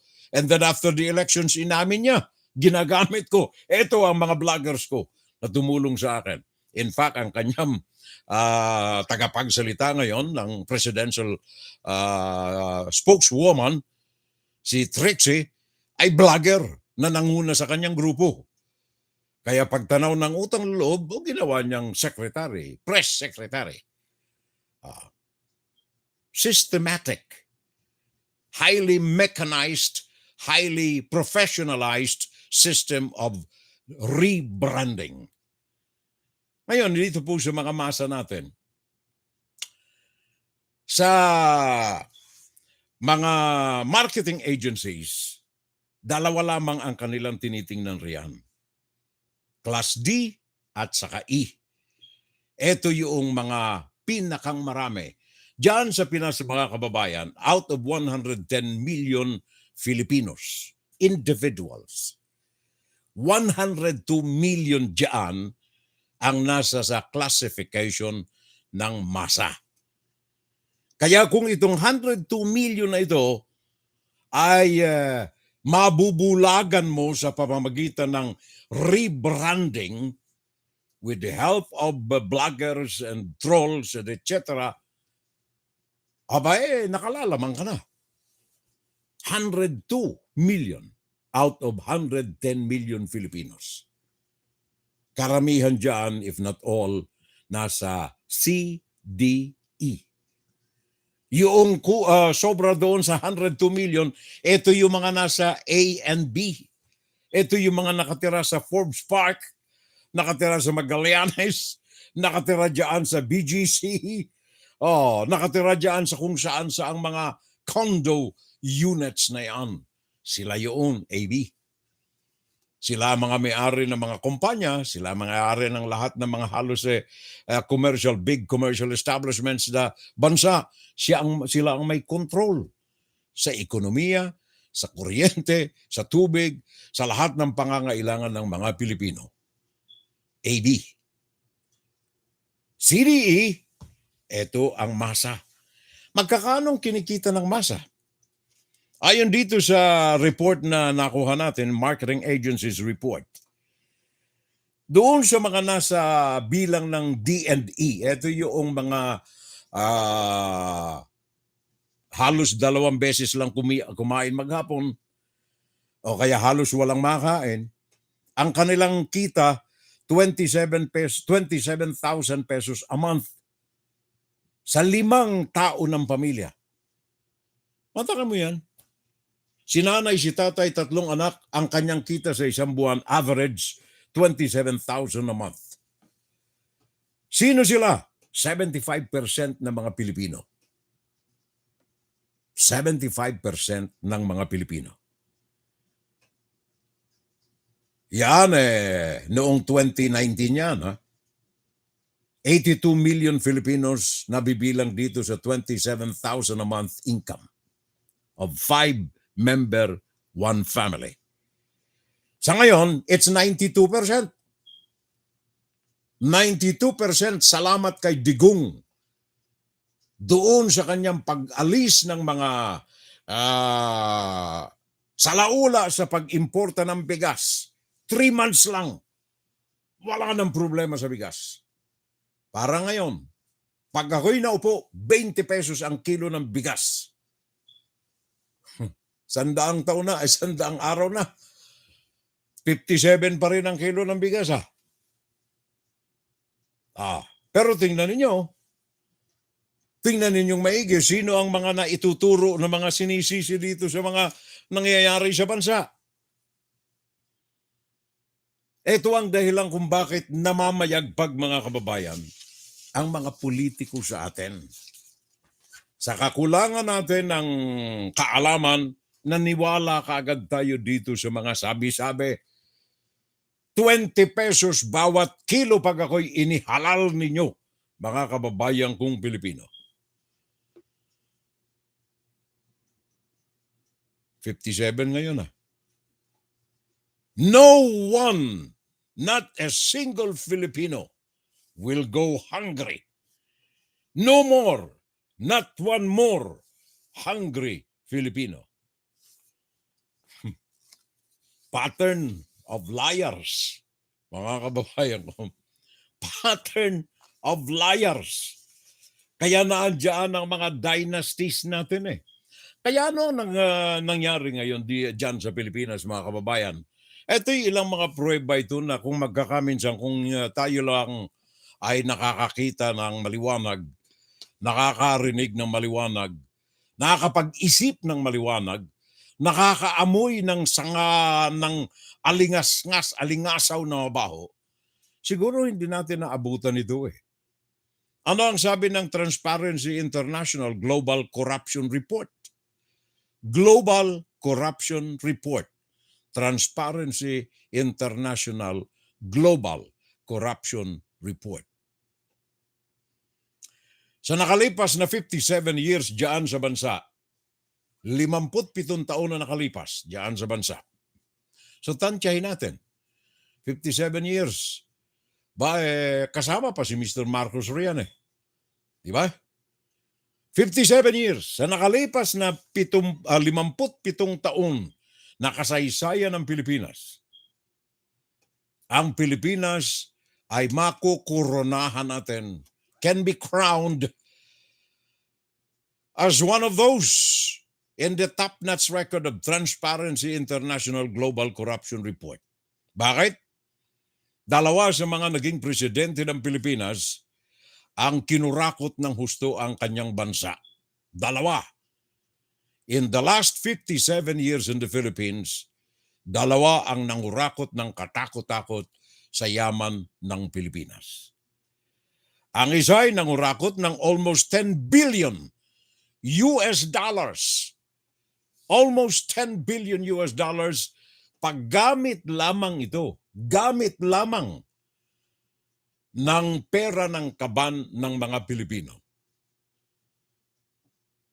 10 billion. Hanggang ngayon, ang nababawi diyan ay kalahati pa lamang. May almost 5 billion pa na kailangan bawiin ng mga Pilipino sa kamay ng mga pamilya ng mga Marcoses. Sorry to say that. Report ito ng Transparency International. For the last 57 years, ang ikalawa sa dalawang presidente na nangurakot sa bansa ayon sa Transparency International, nangurakot ng mababa lang ito eh. Up to about 80 million in graft and corruption. 80 million. Mababa kung ikukumpara mo sa 10 billion. Mababa. Kaya siya na impeach sa kanyang pwesto sa ikalawa. Yung una, pinatalsik ng people power. Ikalawa, na-impeach si paring Erap Estrada according to international transparency. Masaklap na ang Pilipinas ay napapabilang dito dahilan diyan. Bakit na pabayaan natin itong ganito? Again, balikan natin ang masa. Madaling marahuyo, hindi natin sinisisi. Gawa ng sabi ko na nga strategy ito ng mga politicians eh. Kaya yan ang dahilan kung bakit ayaw kayo ng mga politicians na kayo'y umasenso sa buhay. Sa bakat oras na kayo ay umasenso sa buhay, mapabilang kayo at least doon malamang sa B and C, hindi ninyo sila kailangan. Hindi ninyo kailangan ang kanilang isang salup na bigas, 2 latang sardinas, 1 parasong tangkay ng gulay sa panahon ng eleksyon. Sabagat ayon sa psyche na pinag-aralan itong mga strategists na ito, Maiksi ang paniniwala ng mga Pilipino. Kaya kung bibigyan ninyo sila ng dole out bago mag-eleksyon, yun ang kanilang pahahalagahan ugaling Pilipino. Ayon yan sa mga research ng mga strategists, mga economic agencies, mga agencies na nangangalaga sa consumerism ng bansa. Maiksi ang naaalaala ng mga Pilipino. At sa pagtanaw ng utang na loob, panalo na kayo. Masa. Gusto ng mga politikong manatili kayo sa klasifikasyon ng C o kaya ng D at saka ng E. Sabagat kayo ang mga nalalagyan kapag oras ng mga eleksyon. Sabi dito sa report ng Business News Asia Magazine, September 30, 2013. Ang Pilipinas, pakinggan ninyo, masakit ito kaya maglagay na kayo ng band-aid. The Philippines is the biggest criminal syndicate, referring to our senators and congressmen in the Philippines. September 30, 2013, Business News Magazine. Sakit Masakit Kaya ano sabi again ni Rodrigo Duterte? 3 months. Wala na ang mga corruption sa gobyerno. Lalong na mayagpag. Lalo na kung kayo ay may dugong Chinese. Lalong na mayagpag. Formally, wag mong galawin yan. Kaibigan ko yan. Tumulong yan sa akin sa eleksyon. Mr. Uy! Ikaw pala. Hindi, bale. 38 kumpanya yan, kanya na yan. Dito, doon, kahit saan. Lagay ka ng tower sa loob ng Campo Crame, okay lang. Dito kayo. Di ba? Di ba? Ganun Whom you know? That's Philippine politics. September 30. The Philippines is the biggest criminal syndicate, referring to the senators and the congressmen of the country. Wow. Anti-dynasty bill. May naglakas na loob na bagitong congressman. Pinagtawanan ng mga congressmen. Yun, hanggang ngayon nakabasura. Anti-dynasty bill. Nakabasura. Bakit? Yung mga congressmen dyan mga anak na yan ng kanilang mga lolo at mga lola. Na dyan na nabuhay, dyan na yumaman sa politika sa bansa. Masa ang dahilan. Bakit? Ayaw ng mga politiko na ito na kayo bigyan ng funding dyan sa Department of Education para maraming mga doktor, sabagat nagkukulang ng mga doktor sa mga ospital. Ayaw nila na ganon. No funding ang Department of Education. Pero may 150 million yan. Intelligence Fund. Sino ang babantayan? Political dynasty. And then Daily Inquirer, Philippine Daily Inquirer, May 26, 2014. 20 senators, 100 congressmen, and all of their agents in the pork barrel transactions named in the affidavit of Janet Lim Napoles, submitted to the Blue Ribbon Committee. Asan ngayon ito? Dapat mga nasa bilanggo itong mga tarantado na ito, di ba? May 26, 2014 Philippine Daily Inquirer, 20 senators, 100 congressmen. Lahat ng mga ito sangkot sa mga pagbalasubas ng pondo ni Juan de la Cruz na imbes na mapunta sa mga proyekto na makapagpapakinabang sa mga taong bayan sa masa. Tinarantado at kinurakot ng mga senador at mga congressmen na ito. Asan sila? Nandyan uli. Nandyan uli. Congressman, senador na. Kita mo na? Mantakan mo ang komposisyon ng gobyerno ng Pilipinas ngayon. Matatawa ka eh. Matatawa kang maiiyak at magagalit eh. Bakit? Presidente, magnanakaw. Hindi ako may sabi niyan. Basahin niyo lahat ng mga periodical all throughout the world. Presidente, 203 million hindi binayarang buwis sa Pilipinas. Nangurakot ang buong pamilya ng 10 billion US dollars, kalahati pa lamang ang nare-recover. Asan siya? Presidente. Yung kanyang kapatid, senador. Yung kanyang anak, congressman. Oh, dynasty. Dynasty, mga kapitbahay. Presidente, senador, congressman. Matay mo yan. Malinis ang record. Sabi ni Sara Duterte, honesty is not one of the qualifications of a political servant in the country.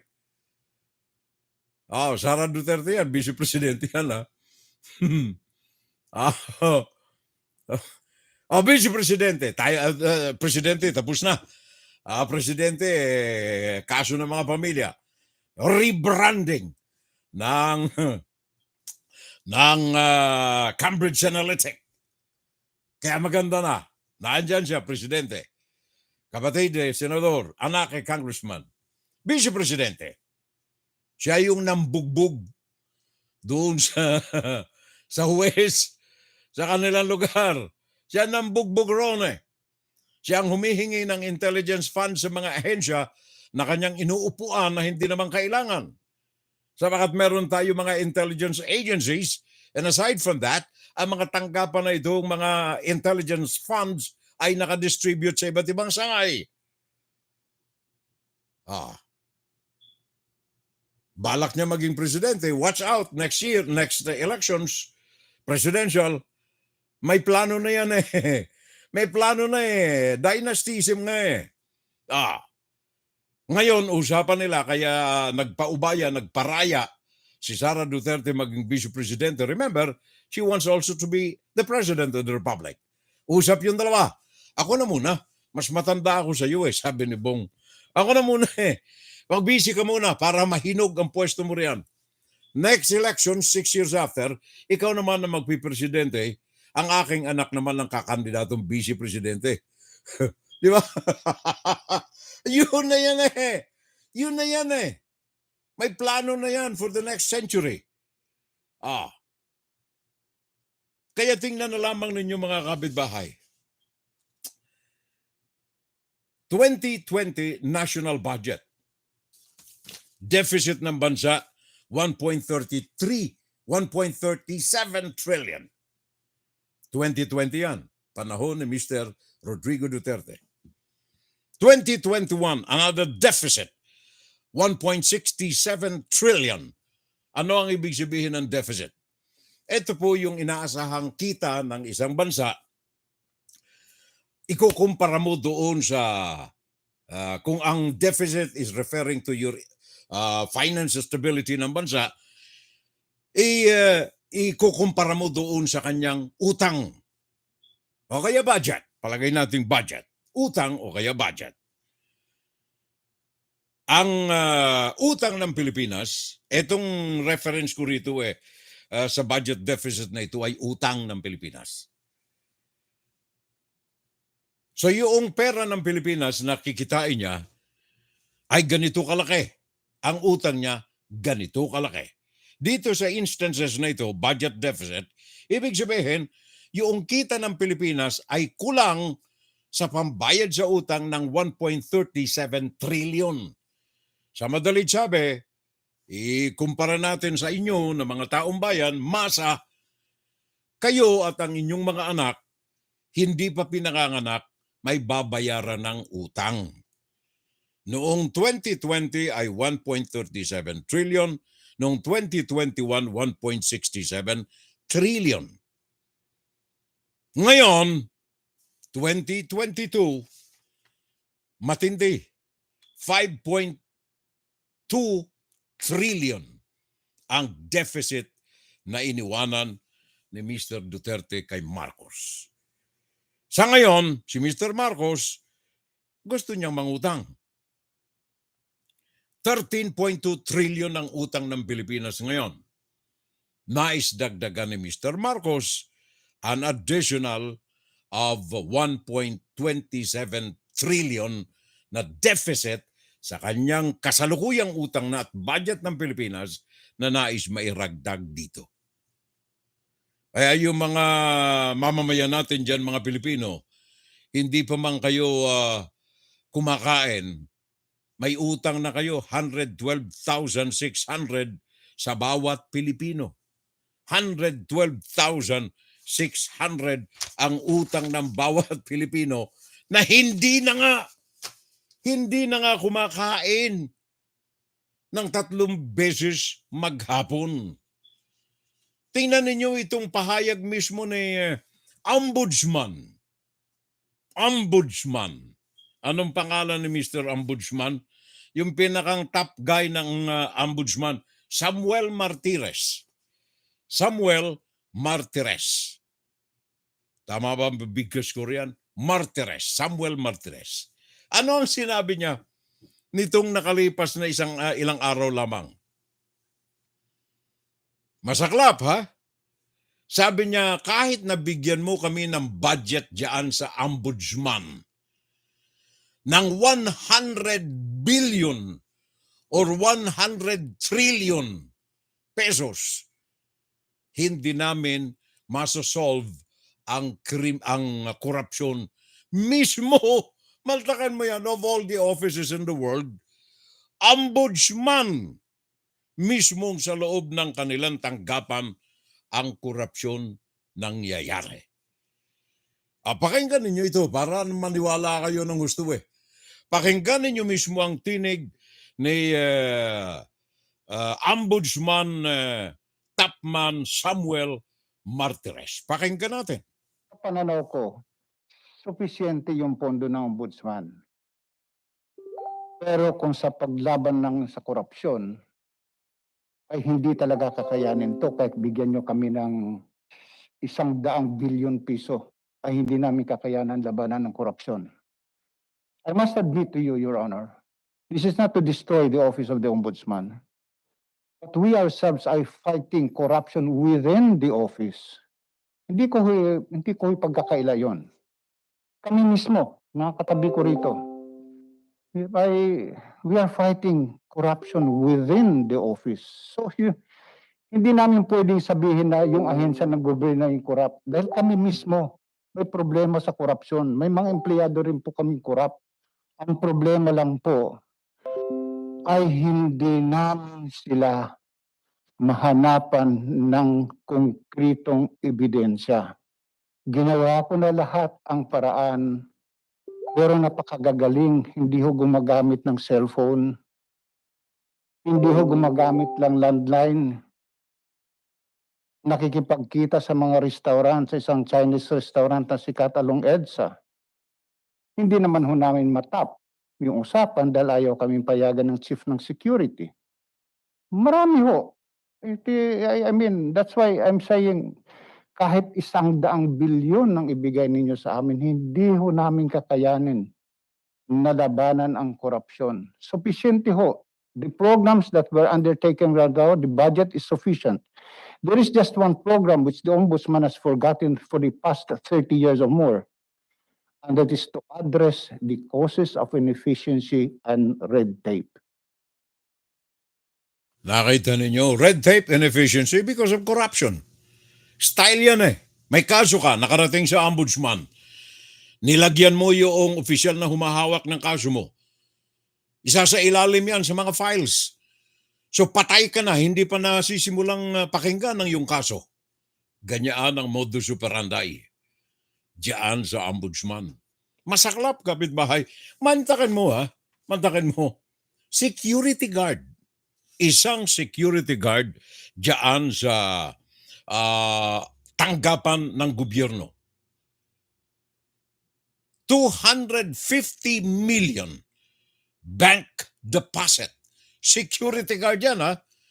290 million ang kanyang deposito habang siya'y nagtatrabaho diyan sa tanggapan ng gobyerno na yan sa nakalipas ng 21 taon. And then yung asawa niya may deposit din. Hiwalay! Ang deposito ng asawa, 179 million. Walang hanap buhay yung asawa. 179 million ang deposito sa bangko. Security guard ang kanyang plantilla. Ang kanyang deposito, 290 million. Plus 179 million sa kanyang asawa. Saan galing ang pera? 21 anyos na nagtrabaho, security guard. Siya ang miyembro ng masa na milyonaryo.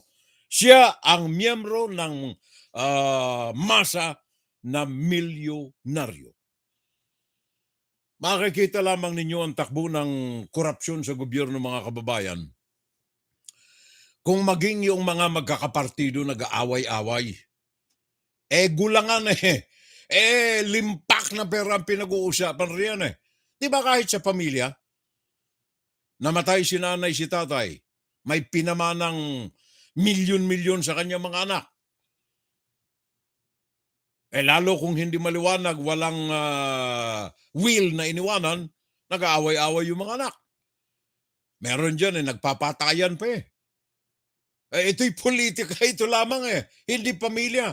Sa madalit sabi, lose ang kanilang emotional connections. Alam ba ninyo kung bakit nagbitaw si Rodriguez sa kanyang pagiging executive secretary? Hindi basta-basta iiwanan niyang little president position na yan ni Attorney Victor Rodriguez, isang masyadong juicy position, powerful position, ang executive secretary to the president. Ba't niya iniwanan? Your guess is good as mine. Ano ang sabi ni Juan Ponce Enrile, by the way? Sabi ni Juan Ponce Enrile, siya ang legal advisor consultant ni Bongbong Sabi ni Juan Ponce Enrile, hindi mo ito basta-basta maaapakan maski sa dulo ng daliri ng kanyang paa. Anong sabi ni Enrile? Executive letter.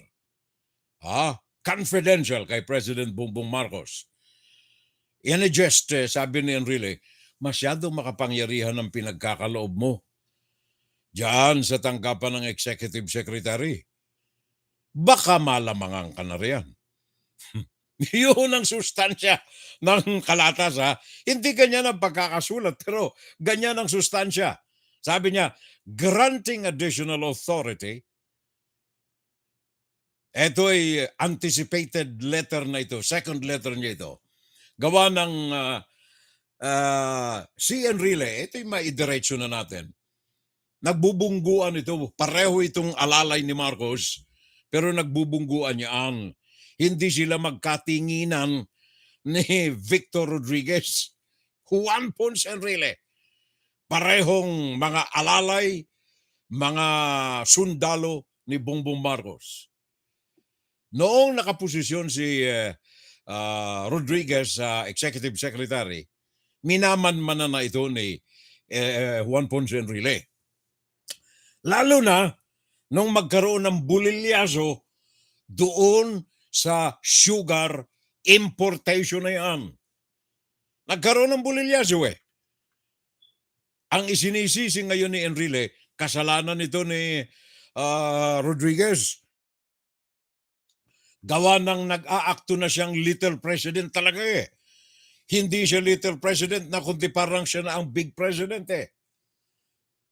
Kaya doon sa issue na yan, napilitan na bumitaw, quote and unquote, si Victor Rodriguez sa posisyon ng executive secretary.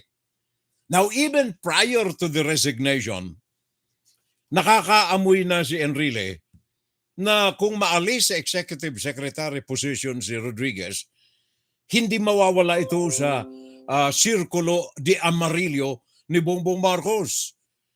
Kaya nagkaroon ng anticipated reminder si Enrile kay Bongbong Marcos. Executive letter, pinadala niya. Special order. kay President Bongbong Marcos. Ang isa sa mga linya ganito ang pagkakasabi. Granting additional authority to the Presidential Chief of Staff, Victor D. Rodriguez.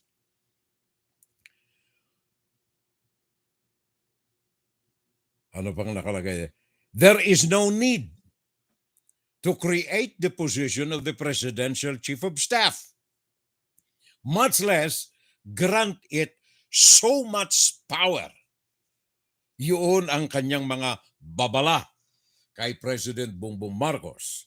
Kaya lamang sa bandang huli, alam naman ninyo, nakita ninyo, bumitaw si Rodriguez sa ES, Executive Secretary, napapunta naman siya sa lalong malapit na sirkulo kay Bongbong Marcos. Wala pa siyang item, pero siya'y secretary pa rin ang posisyon as far as the plantilla of the Office of the President is concerned. Kaya hanggang ngayon may laban pa itong dalawa na ito. Hindi lamang yan. Alam ninyo itong si Trixie something. Si Trixie Cruz. Kalaban niya rin ang isang pangkat dyan sa loob ng Malacanang. Kaya huwag kayong magtaka kung bukas makalawa, wala na rin siya dyan sa kanyang pwesto. Yan ang tinatawag na infighting. Why? Sapagkat there is so much juice. Maraming katas ang bawat pwesto na nakapaligid sa presidente. Boils down to only one thing. Corruption. Kaya, malalawli natin itong mama na ito. Papaninsikapin ko and suppress it to the minimum kung hindi ko kayang ulin. The criminality which is surrounding the urban areas and even the countryside, galit talaga ako. Sabi nila na mamamatay tao ako, baka talaga. Ang hiningi ko lang, stop. And I will fix government. Corruption must stop. Ayun. Corruption must stop. Sos, ma'am. Kung yan lang, I'll do it in 3 days. Hulihin ko lang yung gagong, when I testified in the Senate, I identified somebody there. 3 days lang. Sabi naman ni Mr. Bongbong Marcos, nasa likod ko mga trolls kahit anong sabihin ko magandang propaganda ito Wala ni isa akong iiwanang Pilipino na magdaraho. It's very simple for me. No more, not one more hungry Filipino. Well, kayo na po ang bahala na magtimbang-timbang. Patuloy pa rin ba tayong magiging mga pipi, mga bulag, at saka mga bingi? Nasa inyo po yan. Opinion and Saturday Live.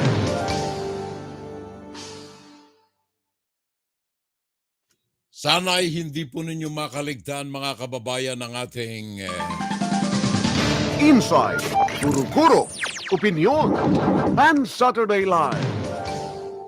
At sana ay makapagtanim kami ng kahit katiting na bagay na ikangay pag-uukulan natin ng pag-iisip, paglilimi-limi, ikangay matutuhan natin ang magandang landasin na kailangang tahakin natin. Masa nga tayo, pero meron tayong mga mata, meron tayong mga tenga, at meron tayong mga bibig. WFGS Broadcasting worldwide, day and night time. WFGS streaming online, music on the fly, ready online.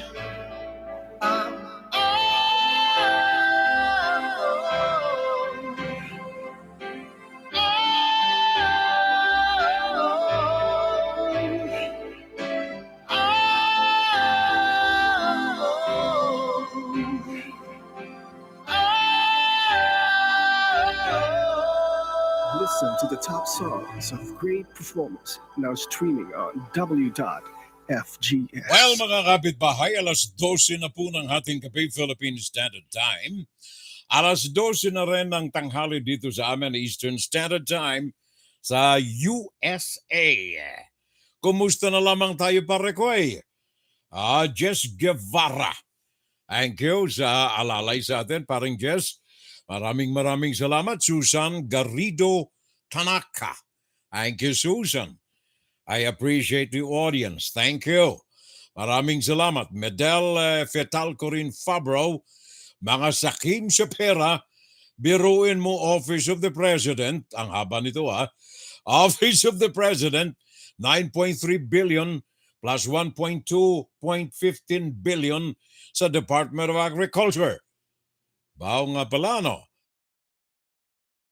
Na-miss ko itong banggitin sa inyo, Nga pala, Etong tanggapan ng Presidente, 9.03 billion at saka Department of Agriculture, 102.15 billion. Department of Agriculture. And then Office of the Vice President, nasabi na natin itong mga ito. Billion ang daming pera. Nananakawing kahit na gumastos ka pa ng 3 bilyon sa eleksyon ay bawi ka agad ito.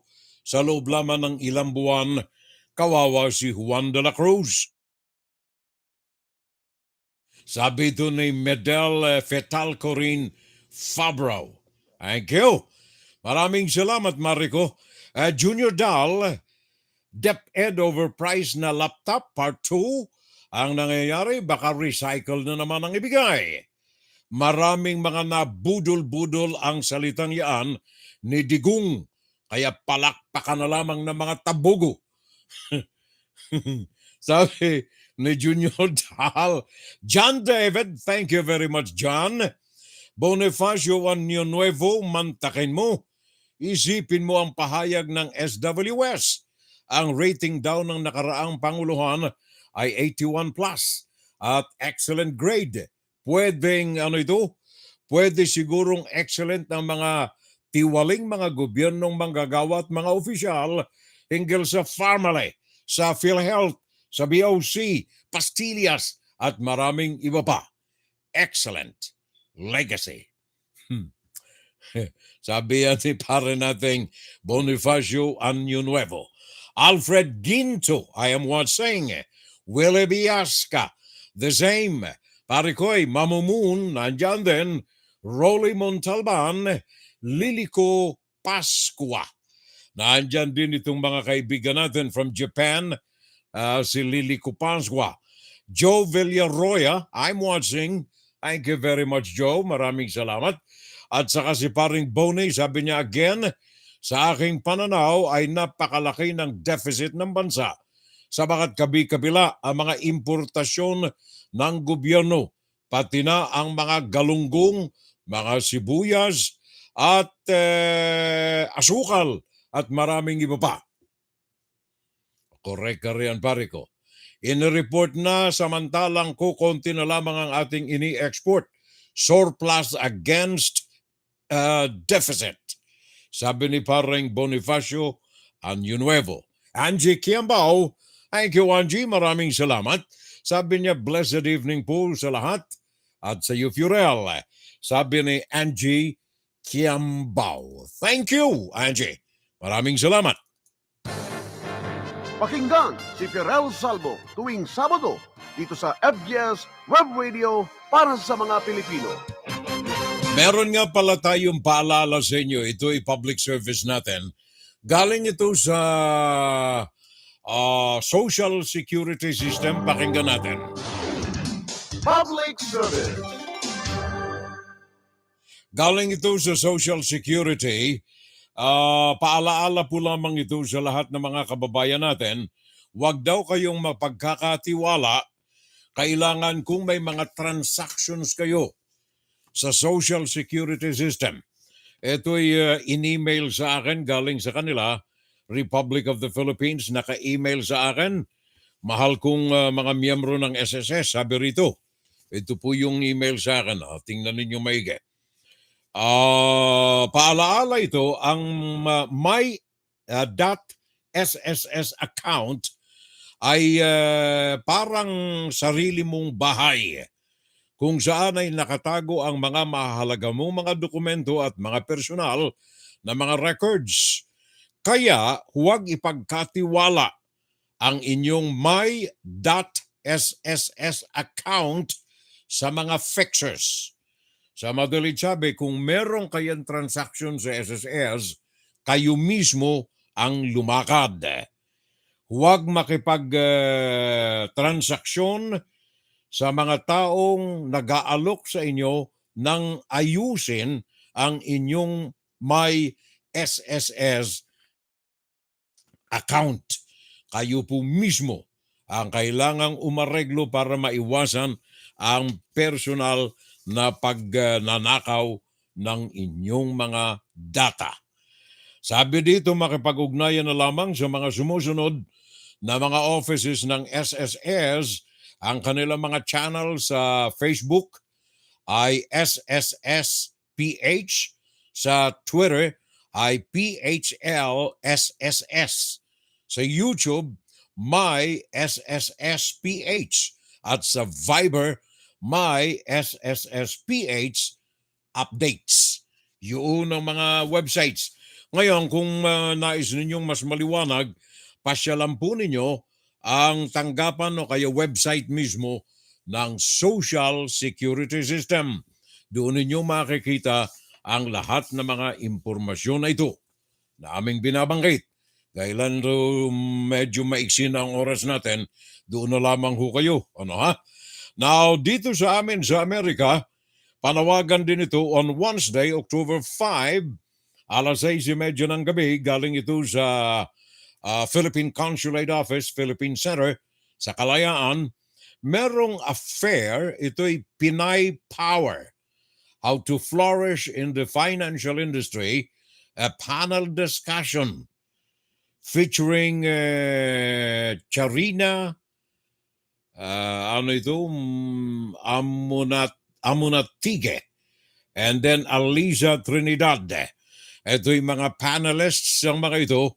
Gaganapin ang naturang panel discussion Miyerkules, Oktubre 5, alas 6:30 ng gabi sa tanggapan ng Philippine Consulate's Office dito sa New York. And then also, another coming from the Philippine Consulate Office in New York. Second annual Filipino Heritage Night with the New Jersey Devils. Ito'y maganda. Gusto ninyong mapanood ng personal. Ito'y sa araw ng Martes, Disyembre 13, alas 7 ng gabi. Para makabili po kayo ng mga tickets, makipag-ugnayan na lamang sa Philippine Consulate's Office para sa detalye. Kailangan ng ticket and then mananalo kayo ng mga regalo rito. Hindi mananalo kundi bibigyan kayo ng mga regalo. Yaan ay mapapanood pa ninyo ng personal ang laban ng New Jersey Devils. Yaan ay sa Martes, Disyembre 13. So iyan lamang ang ilan sa mga panawagan natin, ilan sa mga public service natin mga kapitbahay para po sa inyo. Public service. Paring John David, what's your opinion on the war on Ukraine? Will it escalate into global conflict? Will a nuclear arms be used? Sabi ni John David. Well, meron tayong mga balita, updates tungkol sa mga bagay na yan mga kapitbahay. At dyan ay dito lamang sa ating Fun Saturday Live. We are opening the last segment. Fun Saturday Live. Saturday Live.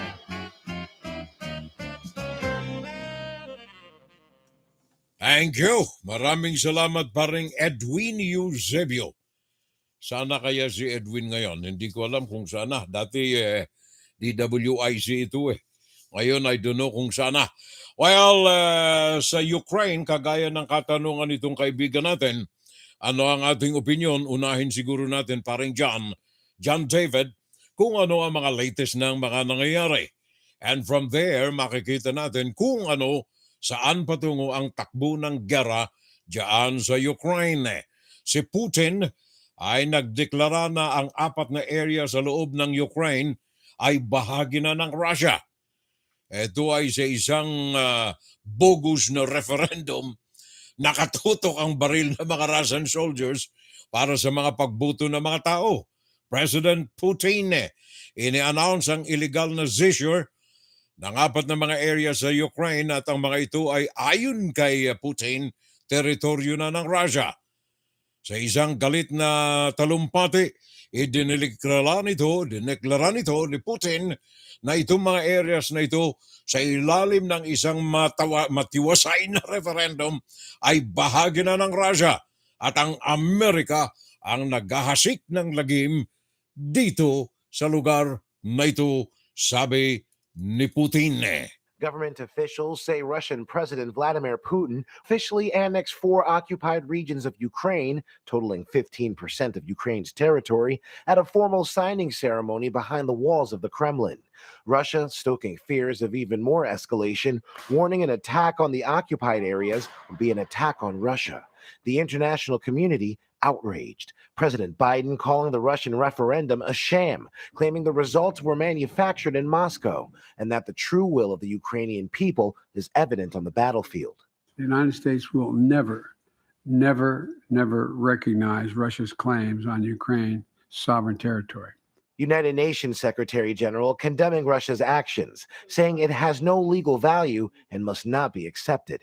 It stands against everything the international community is meant to stand for. It is a dangerous escalation. It has no place in the modern world. It must not be accepted. Overnight, during his nightly address, Ukrainian President Zelensky calling on Russian citizens living in Russia to stop their president. And as the exodus of Russian men trying to leave the country intensifies, Finland announcing it will significantly limit passenger traffic on its border starting today, banning Russian citizens traveling with tourist visas from entering. Meanwhile, in Ukraine, the war continues. Ukrainian authorities say 4 rockets hit this eastern Ukrainian city located in the occupied Donetsk region, injuring at least 11 people. Yan ang latest report na nagaganap ngayon dyan sa Ukraine. Well, hindi lamang yan. Ang nais ng Russia na ilimita ang paghahatid ng mga balita may kaugnayan dito sa napakaraming mga pag-alis ng mga Ruso sa loob ng Russian territory, especially mga kalalakihan na umiiwas na masangkot sa giyera sa Ukraine. Ayon sa mga reports ng mga nakararating sa atin, galing sa field, galing mismo sa mga hangganan ng Russia, ng Finland, Russia, ng Georgia, at mga hangganan sa iba pa, na kung saan ang mga problema ng mga ito, ng mga bansa na ito na nakakapit sa tagiliran o kaya boundary ng Russia ay ang influx, ang pagdagsa ng napakarami na mga mamamayan. In fact, ayon sa mga tansya ng mga nagmamasid dito, mas marami pa ito ang mga lalaki, ang mga lalaki na umaalis ng Russia, mas marami pa kaysa sa tunay na numero ng mga sundalo na ngayon ay nasa larangan ng digmaan, kasama na yung mga bagong recruits sa pilitan na recruits ni Xi Jinping, ni Putin. Hanggang ngayon, marami problema ngayon ng mga nasa hangganang bansa ng Russia kung papaano masusupil ang pagdagsa ng mga Ruso. Protesters clash with police in Dagestan. Hundreds of soldiers from the region have died in Ukraine, and opposition to mobilization is strong. But elsewhere in Russia, protests and attacks on conscription centers underline the growing anti-mobilization sentiment. The call-up has been running everything but smoothly. President Vladimir Putin admitted that mistakes had been made. The Russian leadership say the draft is only a partial mobilization, only for men with previous army experience. But the exact amount of the new recruits has not been made public. Opposition Russian media estimate that as many as 1 million Russians might have been called into the army. The mobilization has brought out many other challenges too. Even those who are willing to fight fear they won't be equipped adequately by the army. While it's unclear who exactly will get drafted within the current decree, many choose to leave the country out of fear of being called to service. In Georgia, authorities say around 10,000 Russians are crossing the border every day. I have escaped the mobilization. I don't want to die for the regime. I don't think it's legal. Basically, it's criminal. Other countries with land borders to Russia have also reported thousands of crossings since the mobilization was announced. But they are already growing wary of the large number of arrivals.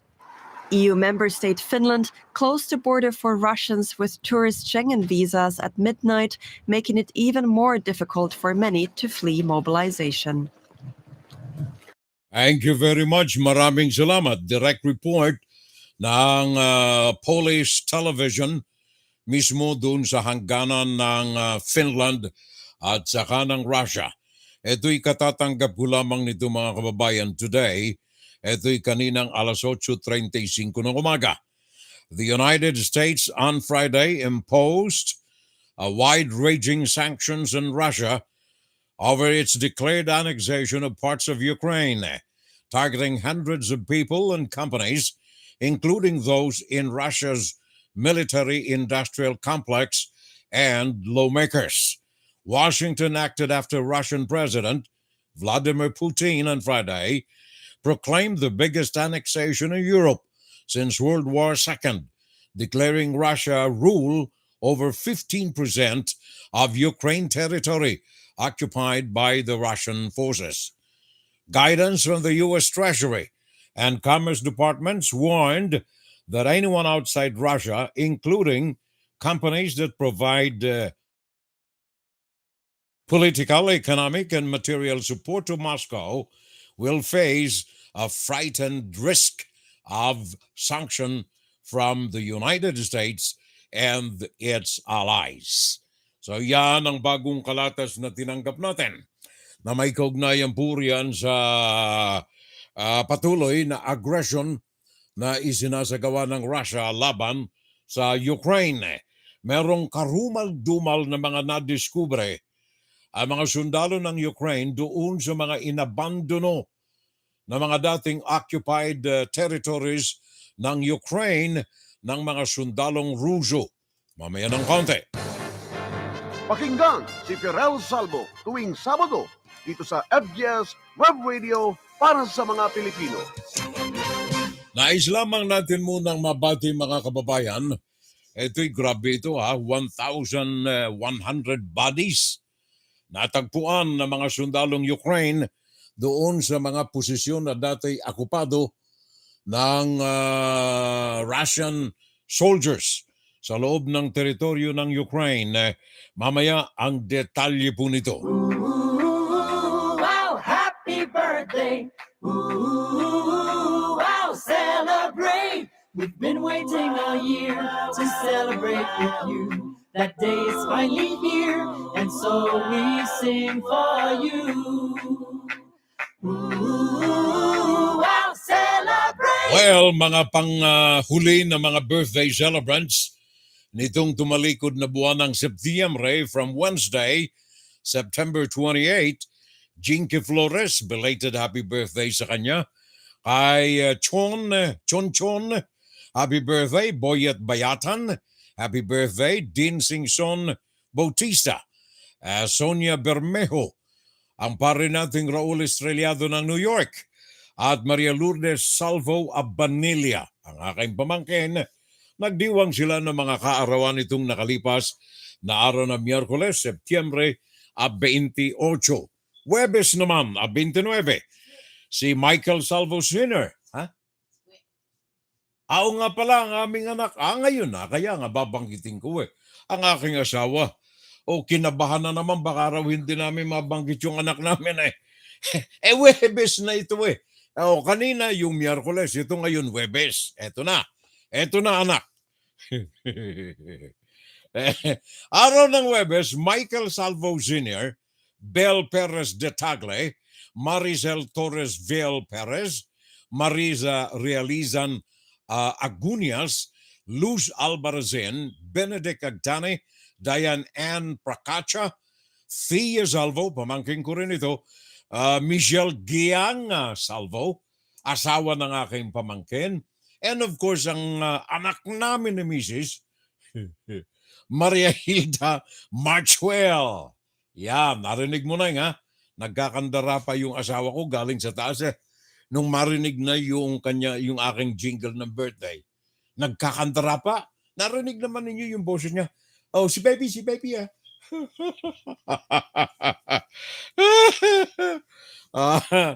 Happy birthday, Kwe. Nung araw ito ng Webes. At saka kay Michelle Gianga at saka kay Thea. Okay? Mga pamangkin ko itong dalawa. Friday, September 30, kahapon, si Magal Monte Alegre, Herminia Tanyedo, aba! Oh, nandiyan pala si Hermie. Nanonood siya atin ngayon, birthday niya kahapon.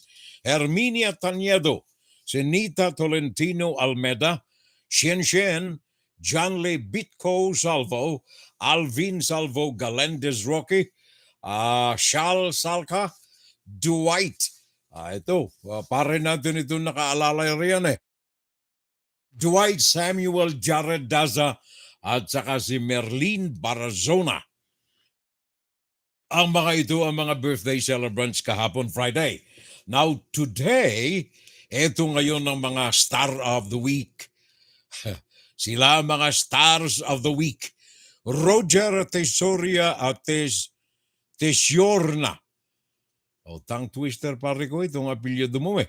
Roger Tesiorna Jr., Araceli Maygani Gupitan, Ann Sanchez, Mary Grace Cortez, Mavic, Elmer Arcilia Oliva, pare ko.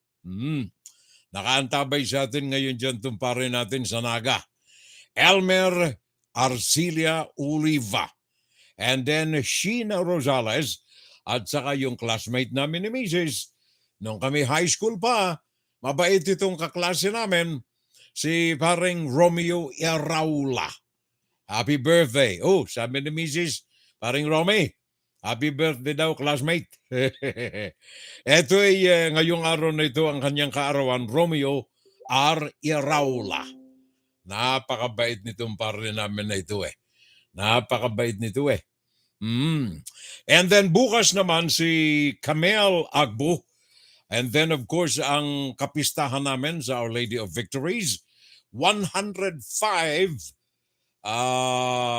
anniversary ng Our Lady of Victories Parish and Church.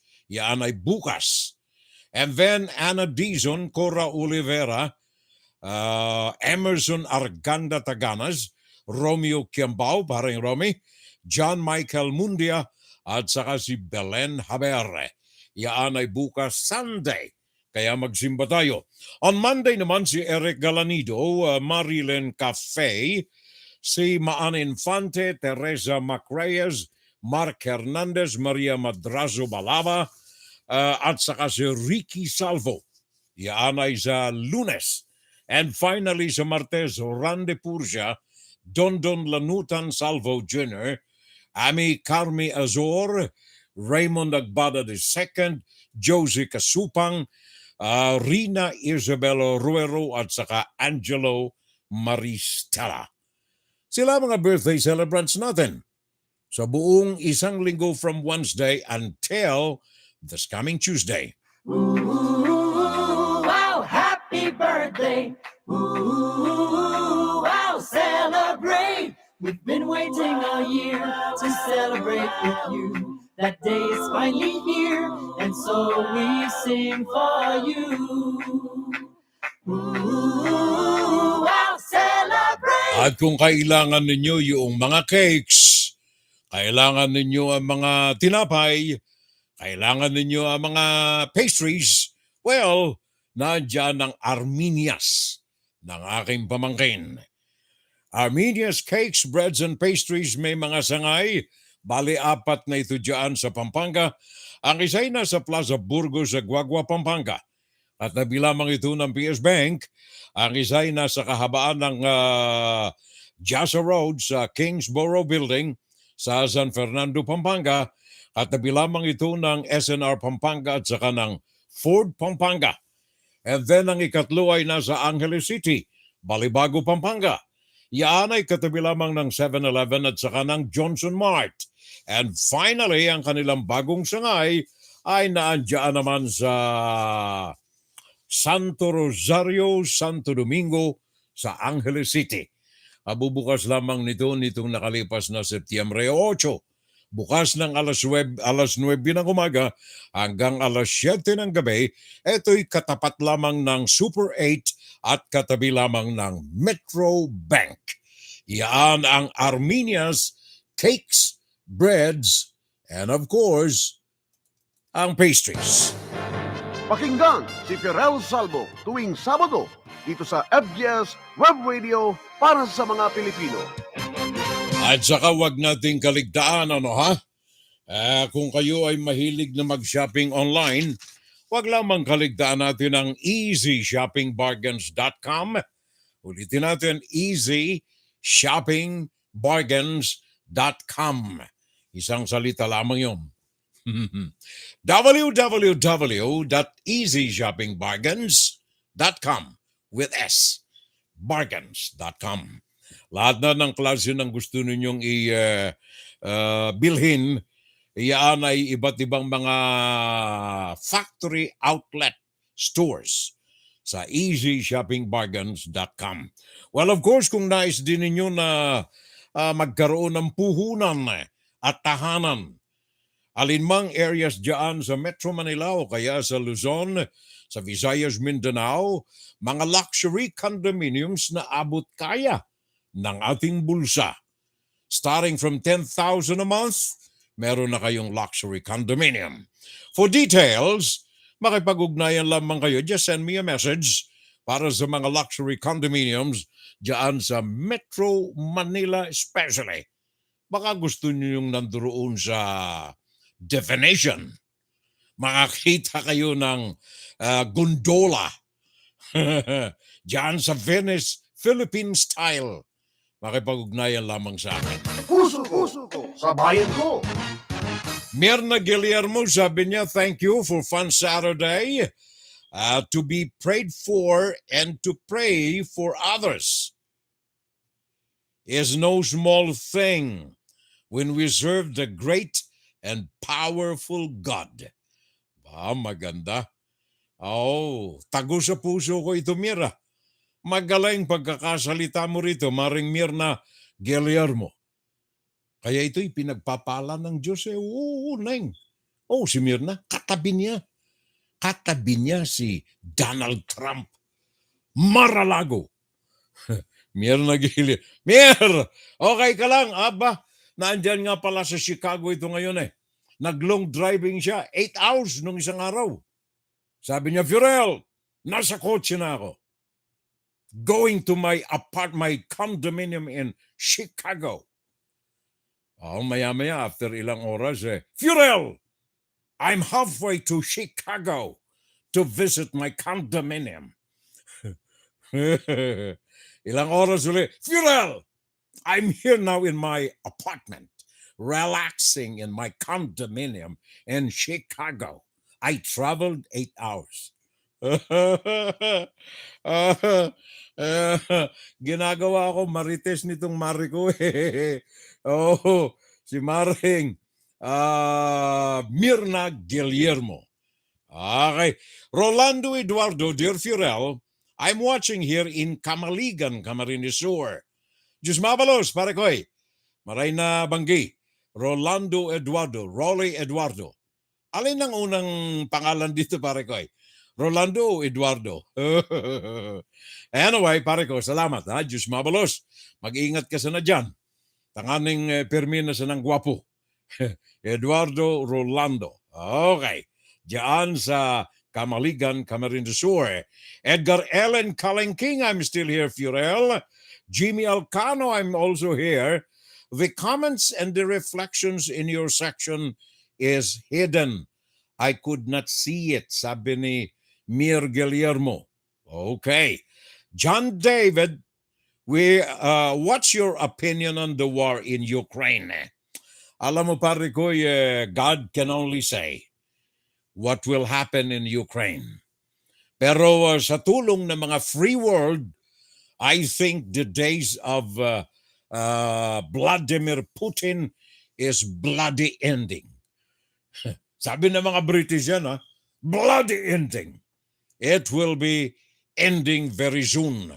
Yung kanyang mga Russian population, nagre-revolution na laban sa kanya. Nagre-revolution na. Bakit? Mantakan mo itong mga Ukrainian forces sa kanyang pagbawi doon sa mga sinakop ng Russia na mga lupain na dati sinakop nito simula noong Pebrero 28. Nabawi ngayon ng mga Ukrainian soldiers ang kanilang kalunos-lunos na mga natagpuan ay mga libingan. Initially, nakatagpo sila 1,100 bodies. 1,100 bangkay ang kanilang natagpuan sa isang uka ng lupa, tinabunan, pahapyaw, mga bangkay ng mga civilians. Ang iba rito may mga piring ang mga mata, ang marami rito'y nakatali, ang kanilang mga kamay sa likod, ang iba'y may mga sugat na tanda na pinarusahan, etc., etc., etc., etc. Sandamakmak, nakalulunos tingnan. Pakinggan natin ang report. 1,200 people were missing from this area. They found 1,100 bodies in this area, and they were burned before the buried. So you can tell they tried to destroy the evidence of the mass killings. Most of the people their hands were tied. You know, if this happened here, this happened in many other places where the Russians come, occupy civilian areas, and kill civilians. So we're not just talking about ballistic missiles and shelling, which we've seen. I've seen firsthand driving through cities that are just leveled to rubble, civilian targets, civilian neighborhoods. But we're talking beyond that, just with indirect fire, and this is not indiscriminate fire, because we drove through areas, and me and my teammate are driving through, like, they strategically hit every structure, every house, every building, every school, every hospital. But now beyond that, once they take these areas, they're bringing these civilians out here in the woods, tying their hands behind their back and executing them, burning their bodies to hide the evidence, putting them in mass graves. And now this area has been overtaken, back by the Ukrainians. Again, here with the head of all of the police for the country of Ukraine, Chief Vadim, in uncovering this war crime, this atrocity to these innocent people. It's pretty horrific standing here. Yan ay isang reporter na nandoon mismo sa frontline. Galing ito sa, let me see, galing ito sa Polish television station from Poland. Nandoon ang reporter na ito mismo sa frontline ng mga sundalo ng Ukraine na umaabante doon sa mga iniwanan ng Russian soldiers na dating okupado nila sa loob ng bansa ng Ukraine. 1,100 bodies. May mga ebidensya ng torture ang mga ito. Naalala ko tuloy dyan sa atin sa Pinas yung mga dumagat sa Pilipinas. Hindi ito biktima ng mga torture, hindi ito ganyan, kundi ito'y biktima ng kawalan ng kamay ng ating Department of Health sa mga rural areas. Rural areas. Mantakan mo itong mga dumagat na ito, 4 na pong mga individual na dumagat. Lumakad ng ilang oras, 4 na oras, 6 na oras, makarating lamang sa poblasyon. Bakit? Sabagat ang mga ito pagkatapos ng bagyong Karding, nakainom daw, sabi ng mga nasa medisina na, Sabi ng mga doktor na umalalay dito sa poblasyon after traveling, walking for 6 hours. Nakarating sa klinika doon sa Rizal, Tanay Rizal, galing sa bundok, 40 mga dumagat. Nakainom ng tubig na contaminated gawa ng bagyong si Karing at nagdumi, nasira ang tiyan. 2 na ang namatay. Kaya yung iba na mga hindi pa inabot ng ganitong stage ng pagdurusa, minabuti nila na lumakad na lamang. Lumakad ng 2, 3, 4 na oras, depende kung saan sila galing sa kalabundukan ng Rizal bago nakaabot sa mga klinika doon sa Tanay. Pakinggan natin. Matapos ang mahabang Dennis paglalakad Dato. mula sa kabundukan at pagtawid sa mga ilog, narating na mga katutubong dumagat ang barangay Kayabu sa Tanay Rizal. Galing sila sa Sitio Nayon sa barangay Santa Ines na isang bulubunduking barangay na nasa hangganan ng bayan ng General Lacar sa Quezon. Ang kanilang pakay sa pagbaba sa Kapatagan ang makarating sa mga ospital dahil marami sa kanila ang nakakaramdam na ng pananakit ng tiyan. Natatakot sila na matulad sa sinapit ng mga kapwa katutubo na nasawi. Mula dito sa barangay Kayabu, higit 4 na oras pa bago marating ang Sitio Nayon, barangay Santa Ines, Tanay Rizal. Sabi ng mga katutubong nakarating dito sa Kapatagan, marami pa sa kanila mga kasamahan ang may sakit at nangangailangan ng tulong. Maging do sa katabing barangay nila na sakop na ng General Lacar, Quezon. Sa Municipal Health Office, marami ng katutubo ang nauna nang dumating para magpakonsulta at humingi ng gamot. Lahat sila dumaraing ng pananakit ng tiyan. Talaga nanghihina na, kaya dinala namin dito. Wala pa naman po ako pera, nanghiram lang po ako para buhay po yung hinahabol ko eh. Ayon sa Municipal Health Office ng Tanay, 2 na ang namatay. Isang 50 taong gulang na lalaki at ang isa ay 22 anyos na babae na taga General Lacar. Kaninang umaga, namatay din ang anak ni Angelito na ilang araw nang nasa ospital pero hindi pa makumpirma kung dahil din sa diarrhea. 3 pa niyang anak ang masakit na rin ng tiyan. Apila ng mga katutubo, tulungan sila. Kung anong dapat na gamot na may lalagay doon sa tubig na aming may iniinuman ay lagyan po. Kung maaari po ang mga doktor namin nating lahat ay kinakailangan po umahon sa bundok namin at masugpo yung pagkakasakit na yun. Huwag intayin na marami pang mamatay doon sa aming lugar. Kahapon, umakyat na sa Sitio Nayon ang team ng Municipal Health Office at nagsagawa ng medical consultation. Namahagi na rin sila ng water sterilizing tablet. Base sa investigasyon, nagsimula makaramdam ng matinding pananakit ng tiyan, pagsusuka at pagdudumi matapos manalasa ang bagyong Karding. Based po dun sa mga laboratory test ng ibang mga pasyente galing Lacar, yung on outpatient basis, tsaka ito pong reported na nasa hospital, case po ng Giardia lamblia tsaka amoeba. Nagsimula yan nung after ng bagyo. So posible pong nagkaroon ng contamination sa water source nila. Usually po, kapag mga nasa malalayong lugar na ganun, bukal po. Halos 4 na pupang katutubo ang may diarrhea at posibleng madagdagan pa. Pinayuhan ng mga katutubo na pakuluan ng mabuti ang kanilang tubig at panatilihin ang kalinisan. Dennis Dato, ABS-CBN News, Tanay Rizal. Thank you very much. Mantakay mo, naglakad ha. Daraan ng umaalimbukay na sapa ng ilog, malakas ang agos, tinawid, makapunta lamang sa klinika.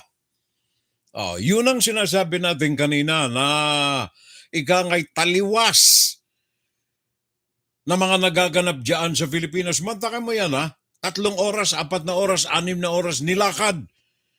Makapagpagamot lamang. Bakit? Nagdudumi, nakainom ng contaminated na tubig, 2 ng patay. Kung meron bang mga doktor doon sa mga lugar na mga yan, halimbawa, isang komunidad ito mga dumagat, isang komunidad dyan sa kabundukan na yan ng Rizal. O kung meron tayong malapit dyan na klinika, di maaampat ka agad yung mga paghihirap na yan. Hindi mismong scholarship na hinihingi ng CHED. Sabi ni sino itong head ng CHED? Wala, binawasan pa nga po kami eh. Ito'y para na ito sa mga doktor, para sa Bayan Act. Isang batas. Funding for 2023, kinaltasan pa. Walang funding daw ang CHED. Walang pera. Kaya kinaltasan. Noong huling panahon ni Duterte, tinapyasan na. Ngayong panahon ni Bongbong, lalo pang tinapyasan. Walang pera ang dahilan. Sabi nga ni Sara Duterte na binanggit natin kanina, it is impossible to provide every student a school room. It is very impossible. Pero, nakikipag-negotiate siya ngayon sa GSIS for 10 million pesos initial payment doon sa Bamboo Palace. Diyan sa Folk Arts Theater na gusto niyang gawin na kanyang opisina sa loob ng 6 na taon. 10 million deposit. Humihingi pa siya ng budget na milyon-milyon para sa mapagkakasunduan nila na buwanang amortization ng Bamboo Palace na gustong gawin ni Sara na maging palasyo ng kanyang tanggapan. Walang pera ang CHED. Kinaltasan pa scholarship para sa mga doktor sana na maikalat sa mga probinsya. Walang pera. Pero meron siyang 150 million intelligence fund sa DepEd. Meron siyang 500 million intelligence fund sa VP office. Walang pera sa CHED. Kaya yan, tingnan ninyo, naglalakad, mga dungagat na biktima ng simple sana na contamination ng tubig at mikrobyo sa tiyan. 2 nang namatay. Walang mapuntahang doktor na dapat ay malapitan nila ng mabilisan, makainom kaagad-agad ng gamot. Wala. Sabagkat walang pera ang gobyerno. Farmally, 42 million yun. Sinayang lamang. Pakinggan si Ferrell Salvo tuwing Sabado dito sa FBS Web Radio para sa mga Pilipino. Madalas pag ikaw ay hindi ka kasahog ng gobyerno, mati ka. Tingnan ninyo si Laila de Lima. Merong isang dating opisyal ng Bureau of Prisons, Rafael Ragos, dating key witness, okay sabihin natin key witness ito ng prosecution, na nagsabi na siya ay nagsuhol, nagbigay ng milyong-milyon, limpak-limpak na pera kay Laila de Lima, galing sa droga. Ngayon lately, sabi niya hindi makayanan ng aking konsyensya. Rafael Ragos, hindi makayanan ng aking konsyensya ang aking nagawang kasalanan, ang kasunungalingang malaki na aking nagawa para kay Laila de Lima. Kaya sabi niya, binabawi niya ang mga sinabi niya sabagat ito ay hindi totoo. Nasabi niya lamang itong idiin si de Lima gawa ng kay Vitaliano Aguirre na panunusok sa kanyang tagiliran at pagpuwersa sa kanya na maging isa sa mga witnesses at magpapatunay na naglagay siya ng milyong-milyong pera kay Laila de Lima.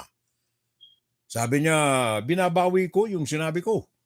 Ngayon gusto na siya nang pumunta sa korte para magtistigong muli.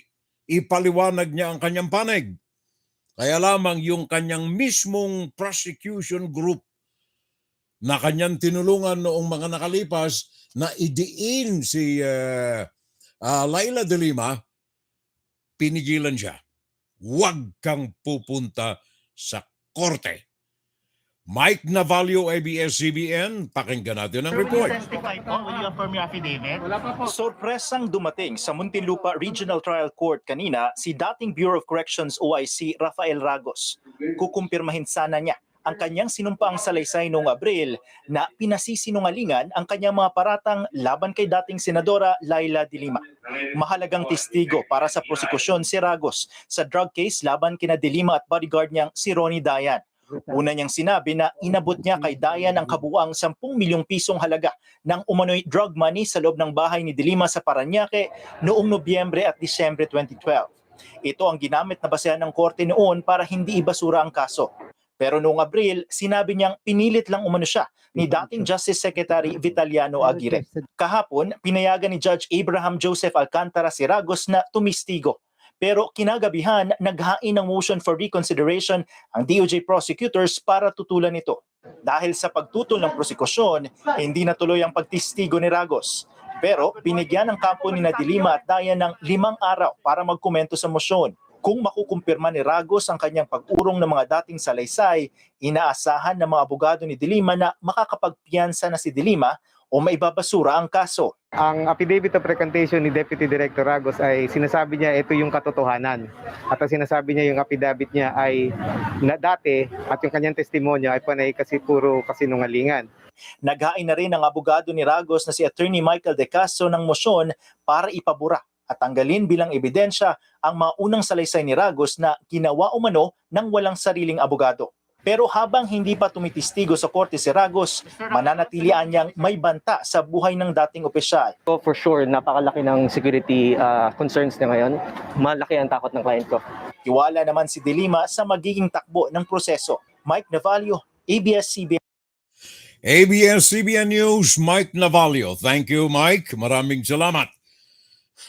Tama itong sabi ni pare ko dito, ni paring June de Valencia. Dito kasi, sabi ni paring June, dito kasi, it is not what you know, but whom you know. O, di ba? June de Valencia, pare ko, tumbok. Tumbok na tumbok. Yun ang masaklap eh. Bakit natin naging talamak ito, pare ko, June de Valencia? Bakit naging talamak sa Pilipinas ito? Asal yan ng Chinese eh. Hindi natin inaapi itong mga ito. Sabi ko na nga, marami akong kaibigan ng mga Chinese. Napakarami siyang damakmak. Kaya lamang, sa bawat komunidad, sabi nga, in every forest, there is always a snake. Sa bawat mga kadawagan na yan, may mga ahas riyan. In the same manner, may mga Pilipino, may mga ahas din riyan. Karamihan nga dyan, nandyan sa gobyerno mga ahas eh. Ngayon, paano naging talamak yung whom you know sa atin? Dala yan ng ugaling negosyanteng Chinese eh. Di ba? Maging mismong mga philosophers at mga dean, mga kung sino-sinong magagaling na mga Chinese sa mainland China. Siguro kung nakikinig kayo sa akin, yung mga nakalipas na mga broadcasts, meron akong ni-replay na isang batikang dean sa isang kilalang universidad sa mainland China, pinangangalandakan niya. You know, China, sabi niya, we are matalino. Ninakaw natin lahat ng mga technology ng Amerika, ngayon tayo na ang number 1 na distributor ng mga produkto na yan, buhat sa mga nakaw na technology galing sa Amerika at Europa. Pinangalandakan pa. And then, ano ang sabi naman ng isang general na Chinese sa PLA? Sabi niya, alam mo ang lakas nasa dulo ng baril. The power emanates from the tip of the barrel of a gun. Prinsipyo ni Mao Zedong. Sabi niya, kung hindi mo madala sa pananakot, suhulan mo. Kaya kasama yan sa negosyo ng China. Bakit yung mga bansa na nalagyan nila ng mga puerto, ng mga ports? Djibouti, for example. Diyan sa Polynesian Island, meron dyan na naglalagay na sila ng military port. Bakit? Nalagyan. Lagay. Isa sa mga prinsipyo ng hanap buhay ng China. A tip of a barrel of a gun or under the table. Yun. Kaya, yung mga nangyayaring ito dyan, hanggang ngayon naging ugali na rin dyan sa Pinas. Naging ugali na dyan sa Pinas yung mga whom you know. Kaya maging itong mga sales talk ni Bongbong Marcos sa Amerika, medyo malaking question mark sa mga kinausap niya. Kaya hindi maihantad-hantad ni Bongbong Marcos kung magkakaano ang dala niyang siguro solid commitments from American businessmen. Sabagat may duda sila sa paghahanap buhay, investing in the Philippines because of favoritism ng mga Chinese businessmen. Yung mga military dito sa Amerika, mismong sila ay nangangamba. Sabi nila, etong pagiging priority ng Amerika sa market na ipinagkakaloob sa China is now boomeranging. Bumabalik na. Bakit? Sapagat ito'y nagbabanta na ng mismong economic competition from China, especially doon sa mga malalapit sa palibot ng Amerika, Latin American countries. Nangangamba ngayon maging si Marco Rubio, isa sa mga prominenteng politicians sa Amerika, na tumutugay-gay sa ginagawa ng China, hindi lamang sa Amerika and the dangers of China in America, kundi ang ginagawa ng China sa iba't ibang panig ng Latin American countries at ginagawa ng China sa mga kaalyado nito dyan sa Southeast Asian nations. The Chinese Communist Party is a challenge to the United States, unlike greater even than what the Soviet Union was. They want control over countries so that they'll vote with them at international fora, and ultimately so they could potentially position themselves either on a rotational basis or permanently all over the world militarily and the like. In essence, they would love nothing more than to encircle the United States. They want to be in a position one day to, no matter who gets elected in those countries, do whatever they want because that country owes them too much money and they own too many things in that country to break away from it. Highlighted here in today's hearing in Uruguay is we have a president who's been trying to work with the United States on things like reducing barriers to trade. But unfortunately, because we don't have a strategic approach, because we don't have a well thought out and executed a strategic approach to the region, you have someone who basically feels like his only options for development are to cut a deal with the Chinese Communist Party, do a deal with the devil in that regard. And we have this administration that has the single-minded focus on climate change, and therefore it doesn't seem interested in helping them develop markets and or their capabilities because it happens to be oil and gas. In Trinidad and Tobago, the Prime Minister unfortunately continues to be a supporter of the Maduro regime and its and signing agreements to join the Belt and Road Initiative of the Communist Party. Nicaragua is a horrific disaster. I think it's the second poorest country in the hemisphere, but more importantly, here, this is it's pretty stunning, the direction that's taken. And even more troubling is they have now rolled out the red carpet, this open invitation for both Chinese and Russian military stationing in the region. But we've got a big problems on our hands in this region, and we better start taking it seriously. At hindi lamang yan, hindi ko na sinama riyan yung subject ng Southeast Asia. Sabagat ito ay nakababahala ng husto, especially and particularly dyan sa Pilipinas. Hindi na kailangan dyan ang anumang military preparation ng China for the Philippines. Sabagat tama si Rafi Tulfo eh. The other day, si Rafi Tulfo ay ginisa yung mga pamunuan ng militar, armed forces dyan sa Pilipinas, doon sa pagtatayo ng mga tower ng dito ni Dennis Uy sa loob ng mga kampo militar ng Pilipinas. Bagaman medyo kulang yung argumento ni Rafi Tulfo, may dagdag ko na, hindi mo kailangan ng presensya ng military. I mean, ng physical ng Chinese sa loob ng military, gawa ng he is dealing with telecommunications. Kaya lamang mas aggravated ang circumstance na ito, dahilan sa ang tower na sa loob ng militar, gaano na mag-excuse yung kunyari technician ng China. Remember na itong ating National Grid Corporation of the Philippines ay nasa pamunuan mismo ng Chinese Communist Party. May control ng elektrisidad. Ang mga advisor technicians ng dito imported din sa China. Kaya gasino na kumatok sa pintuan ng Kampo Krame, pupunta ho ako doon, puna ako dyan sa tawa namin na tito dyan sa loob ng semi-metal. Yung pala may camera na kung saan nakatutok, ano. Kaya tama rin si Rafi Tulfo. Ang Pilipinas wala na. Kailangan dyan ng isang matibay, matayog at definidong presidente na susupil, wawasak sa itinayong pader ni Rodrigo Duterte on behalf of the Chinese Communist Party dyan sa Pilipinas. Kaya ako'y every time na may mga ginagawa ang pamahalaan natin dyan sa Pinas, na may kaugnayan sa China o mga negosyante ng China riyan, nakababahala sa aking kalooban eh. Ito lamang na balikbayan boxes. Maisingit ko itong balikbayan boxes. Ako'y nagtataka.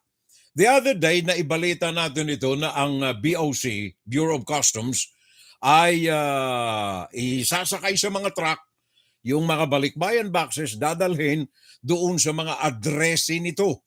Yung mga dapat tumanggap nito. Libre. Gagawin ng the Bureau of Customs. Ako'y nagtaka kahapon nang marinig ko itong balita na idinaan sa bidding itong mga bimbin na mga balikbayan boxes sa mga bodega ng Bureau of Customs, ipinagkatiwala rito sa mga, anong tawag nila? Mga, sandali ha, may binagay silang pangalan eh. Mga bidders eh. Mga bidders, otorisadong mga bidders. Ito yung mga nakikipag-deal sa Bureau of Customs. Sa mga nais isubasta ng Bureau of Customs, may mga bidders sila, mga negosyante ito. Halos lahat dyan, mga Chinese yan eh, mga negosyante. Punta roon, magbibid. Kung sino manalo, hahakutin na yung mga unclaimed boxes. But in this case, ito ay hindi unclaimed boxes itong mga ito eh. Etong mga ito ay mga boxes na may mga definite na mga addresses. Mga dapat tumanggap. Bakit? Isinailalim ito ng bidding sa mga otorisadong mga bidders. Bakit kailangan nating mag-employ ng third party, pangatlong partido, dito sa pwede namang idiretso na? Ito idiretso na ng Bureau of Customs na ilagay sa truck, dalhin sa kung saan ito kailangan dalhin at kung saan nandoon yung mga may-ari na tunay nitong mga undelivered na ito with definite addresses na mga balikbayan boxes. Pakinggan natin si June Veneracion, GMA. Nag-ambagan ang mga otorisadong bidders sa Bureau of Customs ng mahigit 300,000 piso para maipanalo ang subasta ng 16 na shipping container na naglalaman ng mga balikbayan boxes mula United Arab Emirates. Ito ay para ma-release na ang mga balikbayan boxes na dumating sa bansa mula noon pang Enero hanggang Hulyo. Libreng ibibigay ng mga bidders sa mga kamag-anak ng mahigit 4,000 OFW ang kanilang mga balikbayan boxes. Lahat ng mga bidder handang tumulong alang-alang sa darating na Pasko. Naipit ang mga balikbayan boxes sa customs matapos abandonahin. Tinakbuhan daw kasi ang mga nagpadalang OFW nang binayaran nilang consolidator sa UAE. Makaraan ng auction, dadalhin sa security warehouse ng customs sa Santa Ana, Maynila ang mga balikbayan boxes. Doon pwedeng kunin ng mga kamag-anak ng mga OFW ang matagal na nilang hinihintay na padala. Kung nasa malalayong lugar ang mga tatanggap ng padala, wala raw silang dapat ipag-alala, sabi ng Door-to-Door Consolidators Association of the Philippines. Lalo na yung mga balikbayan box po ng mga Visayas, Mindanao, tapos hindi nila maklaim po yung mga boxes nila dito sa Bureau of Customs, yung commitment pa rin po ng DDCAP is pareho pa rin na kami na ho ang bahala, take over namin, i-deliver namin para mahabol naman natin sa Pasko naman, sir. Ngayong papalapit ang Pasko, pinag-iingat ng Bureau of Customs ang ating mga kababayan abroad. May mga report na natatanggap ang ahensya na naglipa na naman ang mga consolidator na nambibiktima ng mga OFW. June Veneracion, Nakatutok, 24 Oras. Ako'y nagtataka lamang dyan Ba't kailangan, well of course, baka kawang gawa ito ng mga rehistradong mga bidders na ito riyan, mga kadil ng Bureau of Customs, baka walang mali siya. Kailangan pinagtataka, bakit kailangan natin na kumuha pa ng mga ganito? Pwede namang gawin ng Bureau of Customs ito na sila mismo mag-deliver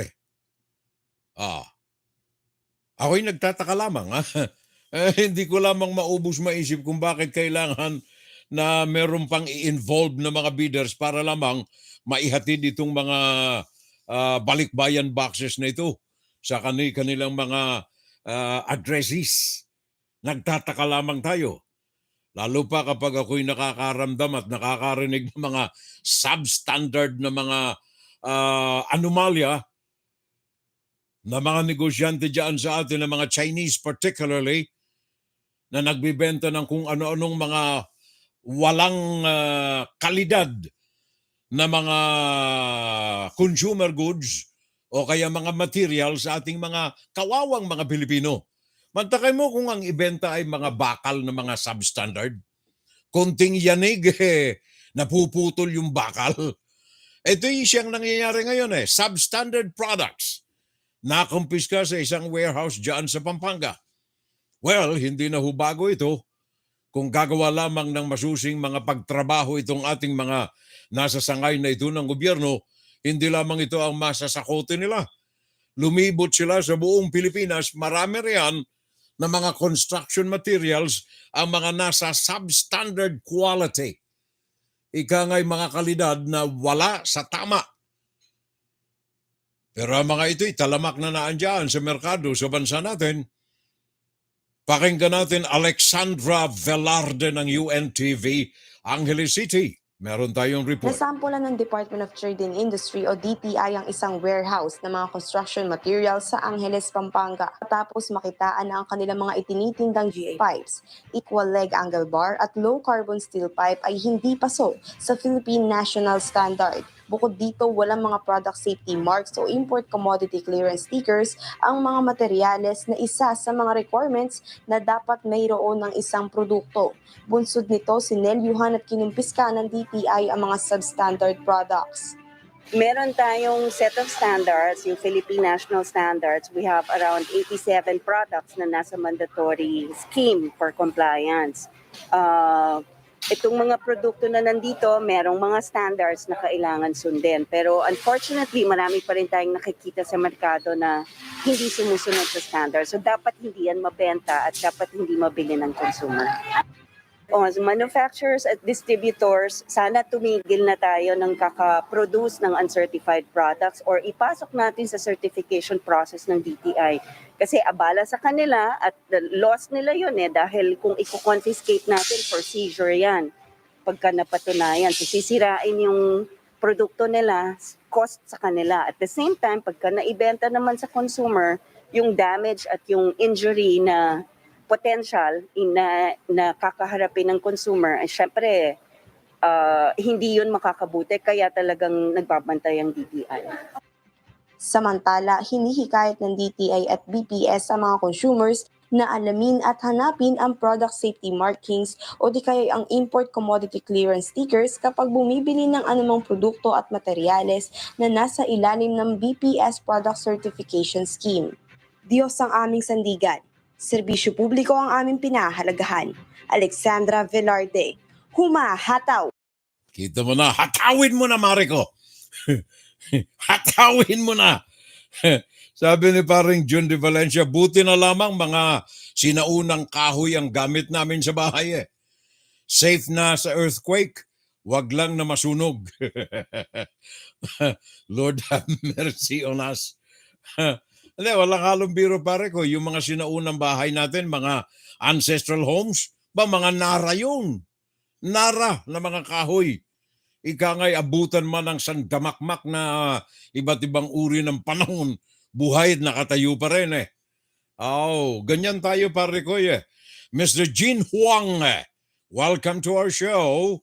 Thank you very much for watching. Jin Huang, watching our show today. Sabi ni paring Jundi, pera-pera lang pare ko. Huwag ka nang magtaka. Huwag ka nang magtaka. Pera-pera lang eh. Na-late ako, kaya naghatid pa kasi ako sa aking mga apo, sabi ni paring Raul Villanova, but I am watching pare ko. Kita mo na. Pero alam mo, dumabalik tayo rito sa sa mga substandard na mga especially construction materials. Alam mo itong issue na ito sabi ko na nga, kung ang mga naandyan natin sa Department of Trade gumagawa ng consistent na inspection, kumbagay gumagawa ng kanilang trabaho talaga, makikita nila na sandamakmak ito eh. Malas lang nitong taga Pampanga na ito na nasa kote diyan sa Angeles City sa Pampanga. Pero ito po panahon pa ito ni Mahuma. Style na ito saan galing itong mga substandard na ito? China. China. Naalala ninyo kung kayo po nakaalam dito sa instance na ito. Noong 2016, panahon ni Rodrigo Duterte, kauupo niya lamang, Disyembre 8, ang China ay nagbagsak ng sandamakmak. I don't know kung ito ay dahilan sa kumpiyansa niya. Kumpiyansa ng China kay Rodrigo Duterte na kaagapay nila at gusto ni Rodrigo na gawing province of China ang Pilipinas, tumambak. Dumagsa sa Pilipinas ang sandamakmak na mga substandard na mga construction materials noong late of 2016. Kaya nung panahon na yan, nagsangat ng mga reklamo yung mga consumers organization sa bansa, United Consumers and Commuters Association of the Philippines. Nagsangat sila ng reklamo sa House Committee on Trade na kung maaari, tingnan itong problema na ito na talamak na pagpapakalat ng mga substandard 20,000 metric ton of steel na galing sa Communist China. That was 2016. Hanggang ngayon, tingnan ninyo yung mga nandyan, especially doon sa mga hindi inaabot ng media, na mga hardwares. Tingnan ninyong maigi. Paano makakita na ito ay substandard? Bawat kabilya po na yan, kung yan ay nagdaan sa Philippine Standards, may mga timbre yan ng Philippine Standards May mga labels yan. Bawat na mga umabot sa pamantayan o standard ng bansa, merong mga markado yan. Kaya lamang, ito'y napabayaan o pinabayaan. Napabayaan o pinabayaan. Kagaya ng POGO, pare ko, paring June D.T. Valencia. Kagaya ng POGO na lamang. Ito na namang isang araw, nasa kote na naman, 63 foreigners na iligtas sa kamay ng mga POGO, mga tarantado na ito riyan, mga balasubas na ito riyan. Sa Paranaque ito operation ng Philippine National Police, Women's and Children's Protection Center. Nakasakote sila ng 23 na mga Myanmar nationals, 6 na mga Chinese sa isang raid sa bahay sa Concord Village, diyan sa Tambu sa Paranaque. 5:30 ng hapon nung araw ng Huwebes. Sino ang mga suspects?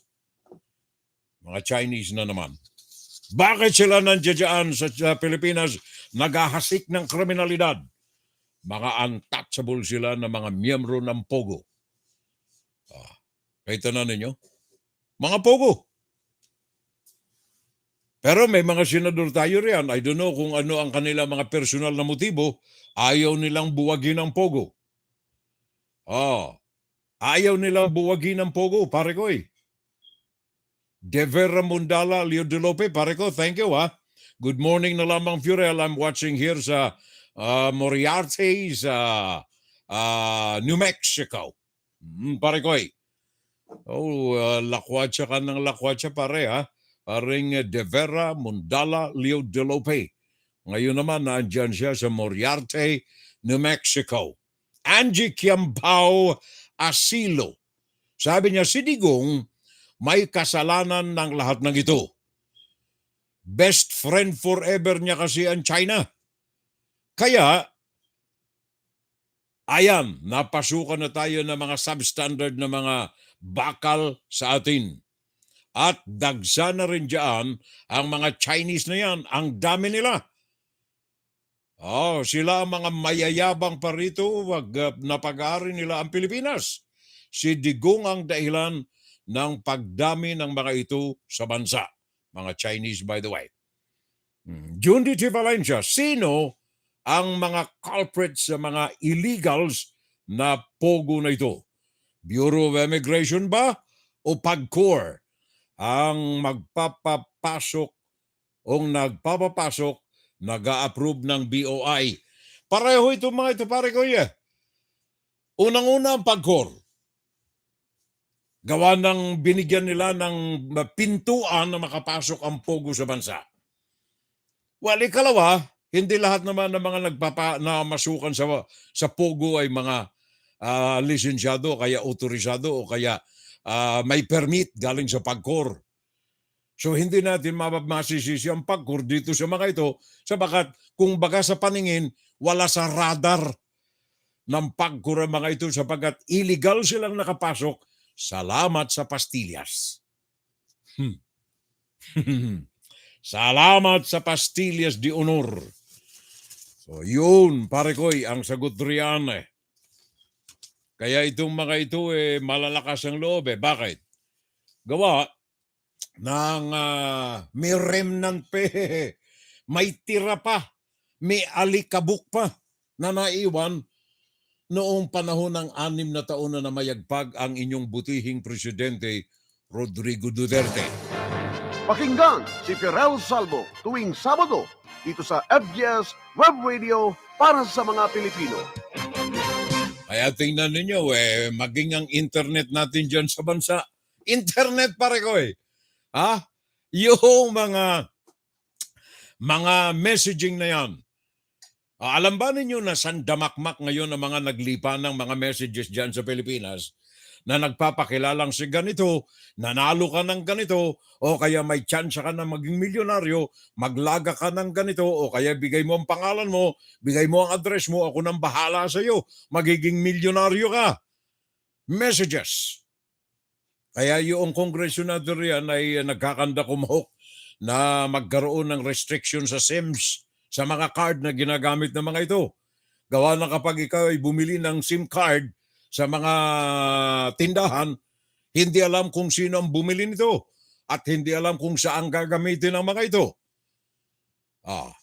Kaya, yung mga iba na may mga matitinong kaisipan sa kanilang operasyon, gumagawa ng pansariling hakbangin. Makontrol, malimita itong mga ganitong uri na mga pagbabalasubas sa paggamit ng mga iPhones. Nanguna na riyan ng Globe. Ito pong Globe ay pag-aari ito ng mga Ayala. Ayala-led telecommunications company, Telco. Sila ang mga operador ng Globe Telecom Incorporated. Gumagawa sila ng hakbang upang sa ganon ay makontrol ang paglaganap ng mga illegal na mga transaksyon sa paggamit ng mga telepono na ginagamitan ng SIM. Pakinggan natin si Unity Eileen Zerudo. Communications company na Globe ng mga mobile numbers na konektado sa mga spam messages. Sa isang pahayag, inanunsyo ng Globe na ibablock na nito ang delivery ng mga person-to-person text message mula sa lahat ng networks na may nilalamang clickable link. Bago pa ito matanggap ng isang subscriber ay haharangin na ito ng kumpanya upang matigil na o kahit papaano mabawasan ang mga natatanggap ng publiko ng mga spam messages.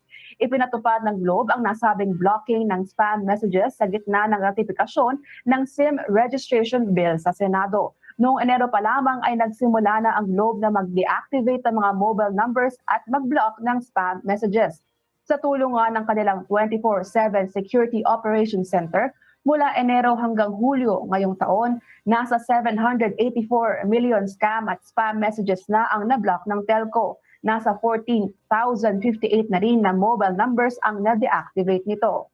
Sa ngayon, Ella, nasa 1 bilyong piso naman ang inilaan ng Globe para ma-detect at pag-block ng mga spam messages, mapa international source man ito o domestic.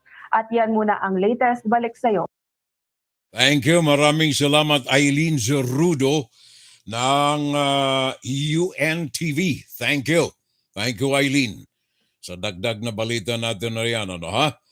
Ano ito? Meron ng Dito Telecommunity Corporation. China yan. Yes, of course. Oh, Dennis, uy, pare ko, Dennis. Dennis, uy. Pero meron siyang tower sa loob ng Campo Crame. Oh, DFA at DOT. Kasabwat sa pagdami ng mga balasubas ng mga POGO, palayasin na ang mga ito. Isabay na si Bongo, Mike Yang at saka si Bato. Sabi ng pare ko dyan sa Noro, sabay mo na pare ko, sabay mo na yan mga yan. Ikarga na, ikarga na. Ikarga na. At saka mag-ingat kayo sapagat itong ating Weather Bureau, sabi nila malamang na magkaroon pa ng mga bagyo itong nalalapit na 3 buwan pa, October, November, December ng 2022. Marami pang malalakas na bagyo ang dapat asahan ninyo at pag-ingatan. And then of course, ang lalong paglaganap ng COVID-19, 3,822 ang mga bago. Pinakang marami simula ng buwan ng Pebrero diyan sa Metro Manila. 3,822 new cases, dahilan dito umabot na ng 3,951,766 ang nasa kote ng Wuhan coronavirus ni Xi Jinping. Ang mabuting Chinese, Taiwan.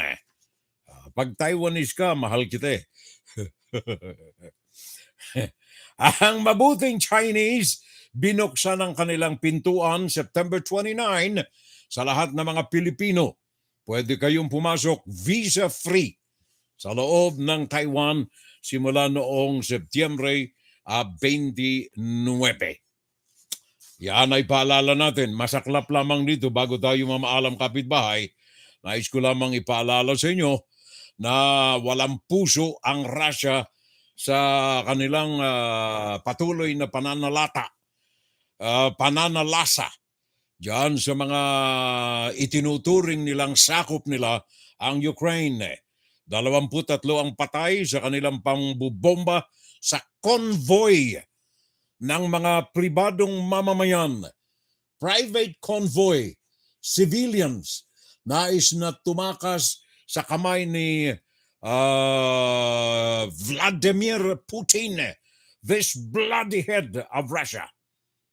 Binomba ang convoy, 23 ang patay. Detail has yet to be finally confirmed. Certainly the Ukrainian authorities are blaming this on the Russians and saying that there were 3 rocket attacks just in this area because there was a long line of civilian vehicles.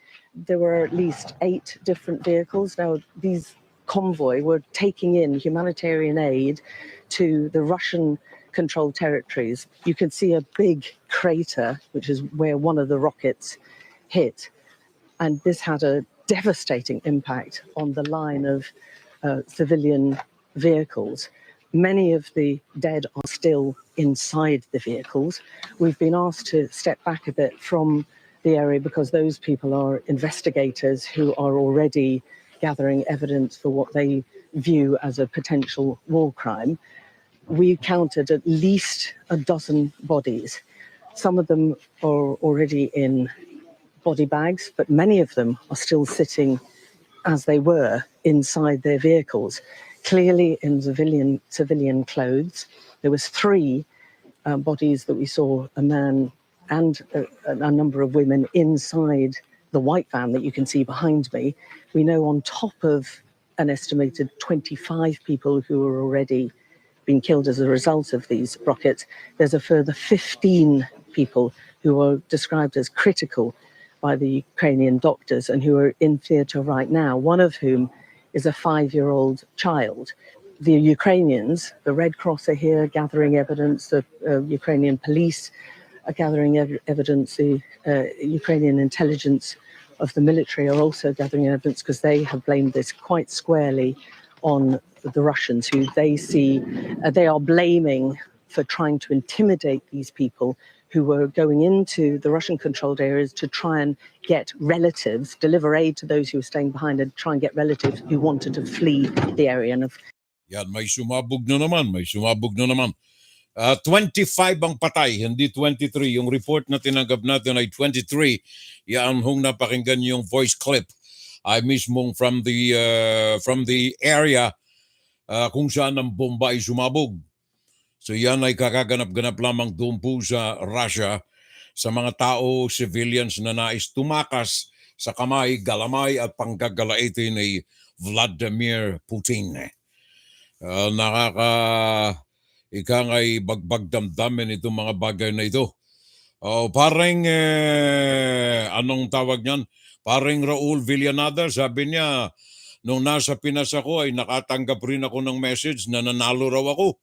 Ang problema, natawa ako sapagat wala naman akong sinasalihang draw o kaya contest. Kaya ingat kayo pare ko, ya.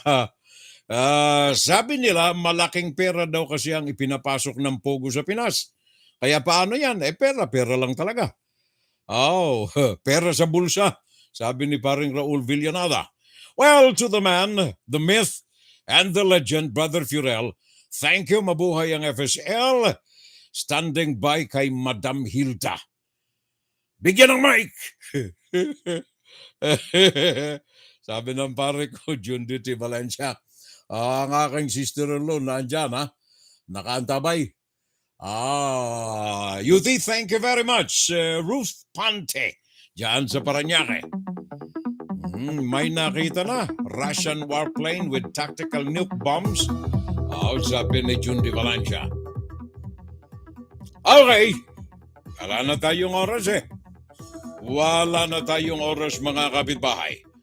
Ang bantayan ninyo ang North Korea riyan sa tabi. Muling nagpalipad na naman ito ng nuclear bomb. Pang-apat na ulit. Pananakot sa Amerika at sa South Korea.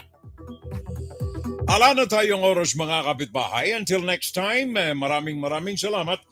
At sana po ay nakapagdulot ako ng karagdagang kaalaman sa inyo lahat.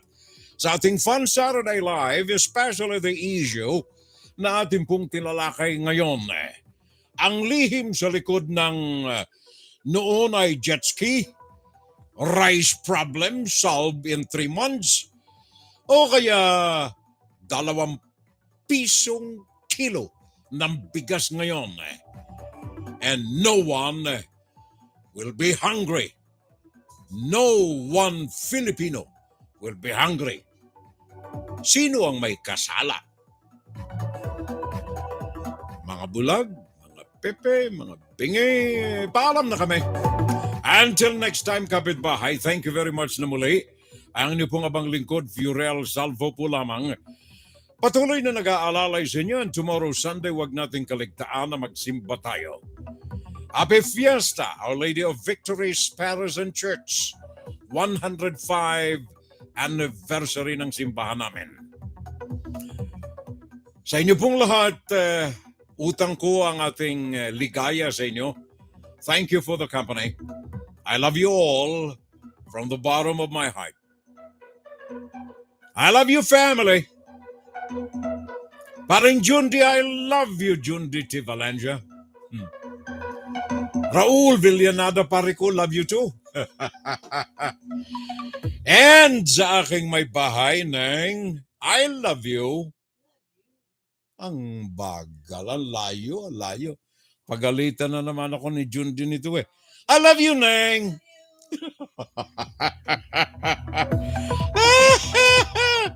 Ligaya ng buhay natin, pare ko. Thank you sa inyong lahat. Until next Saturday.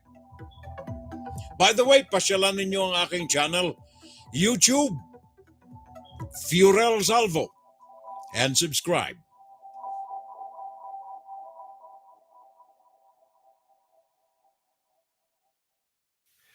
WFGS broadcasting worldwide, day and night time. WFGS streaming online, music on the fly, ready online.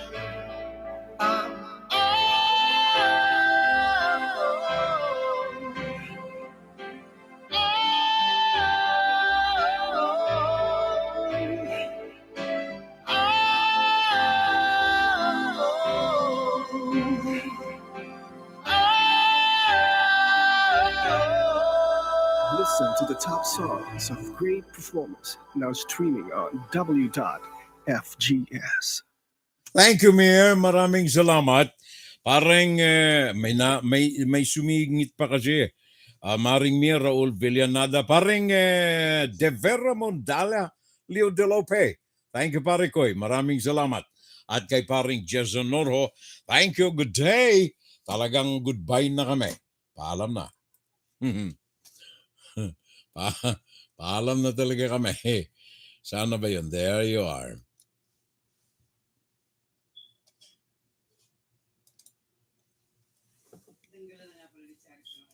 Ha?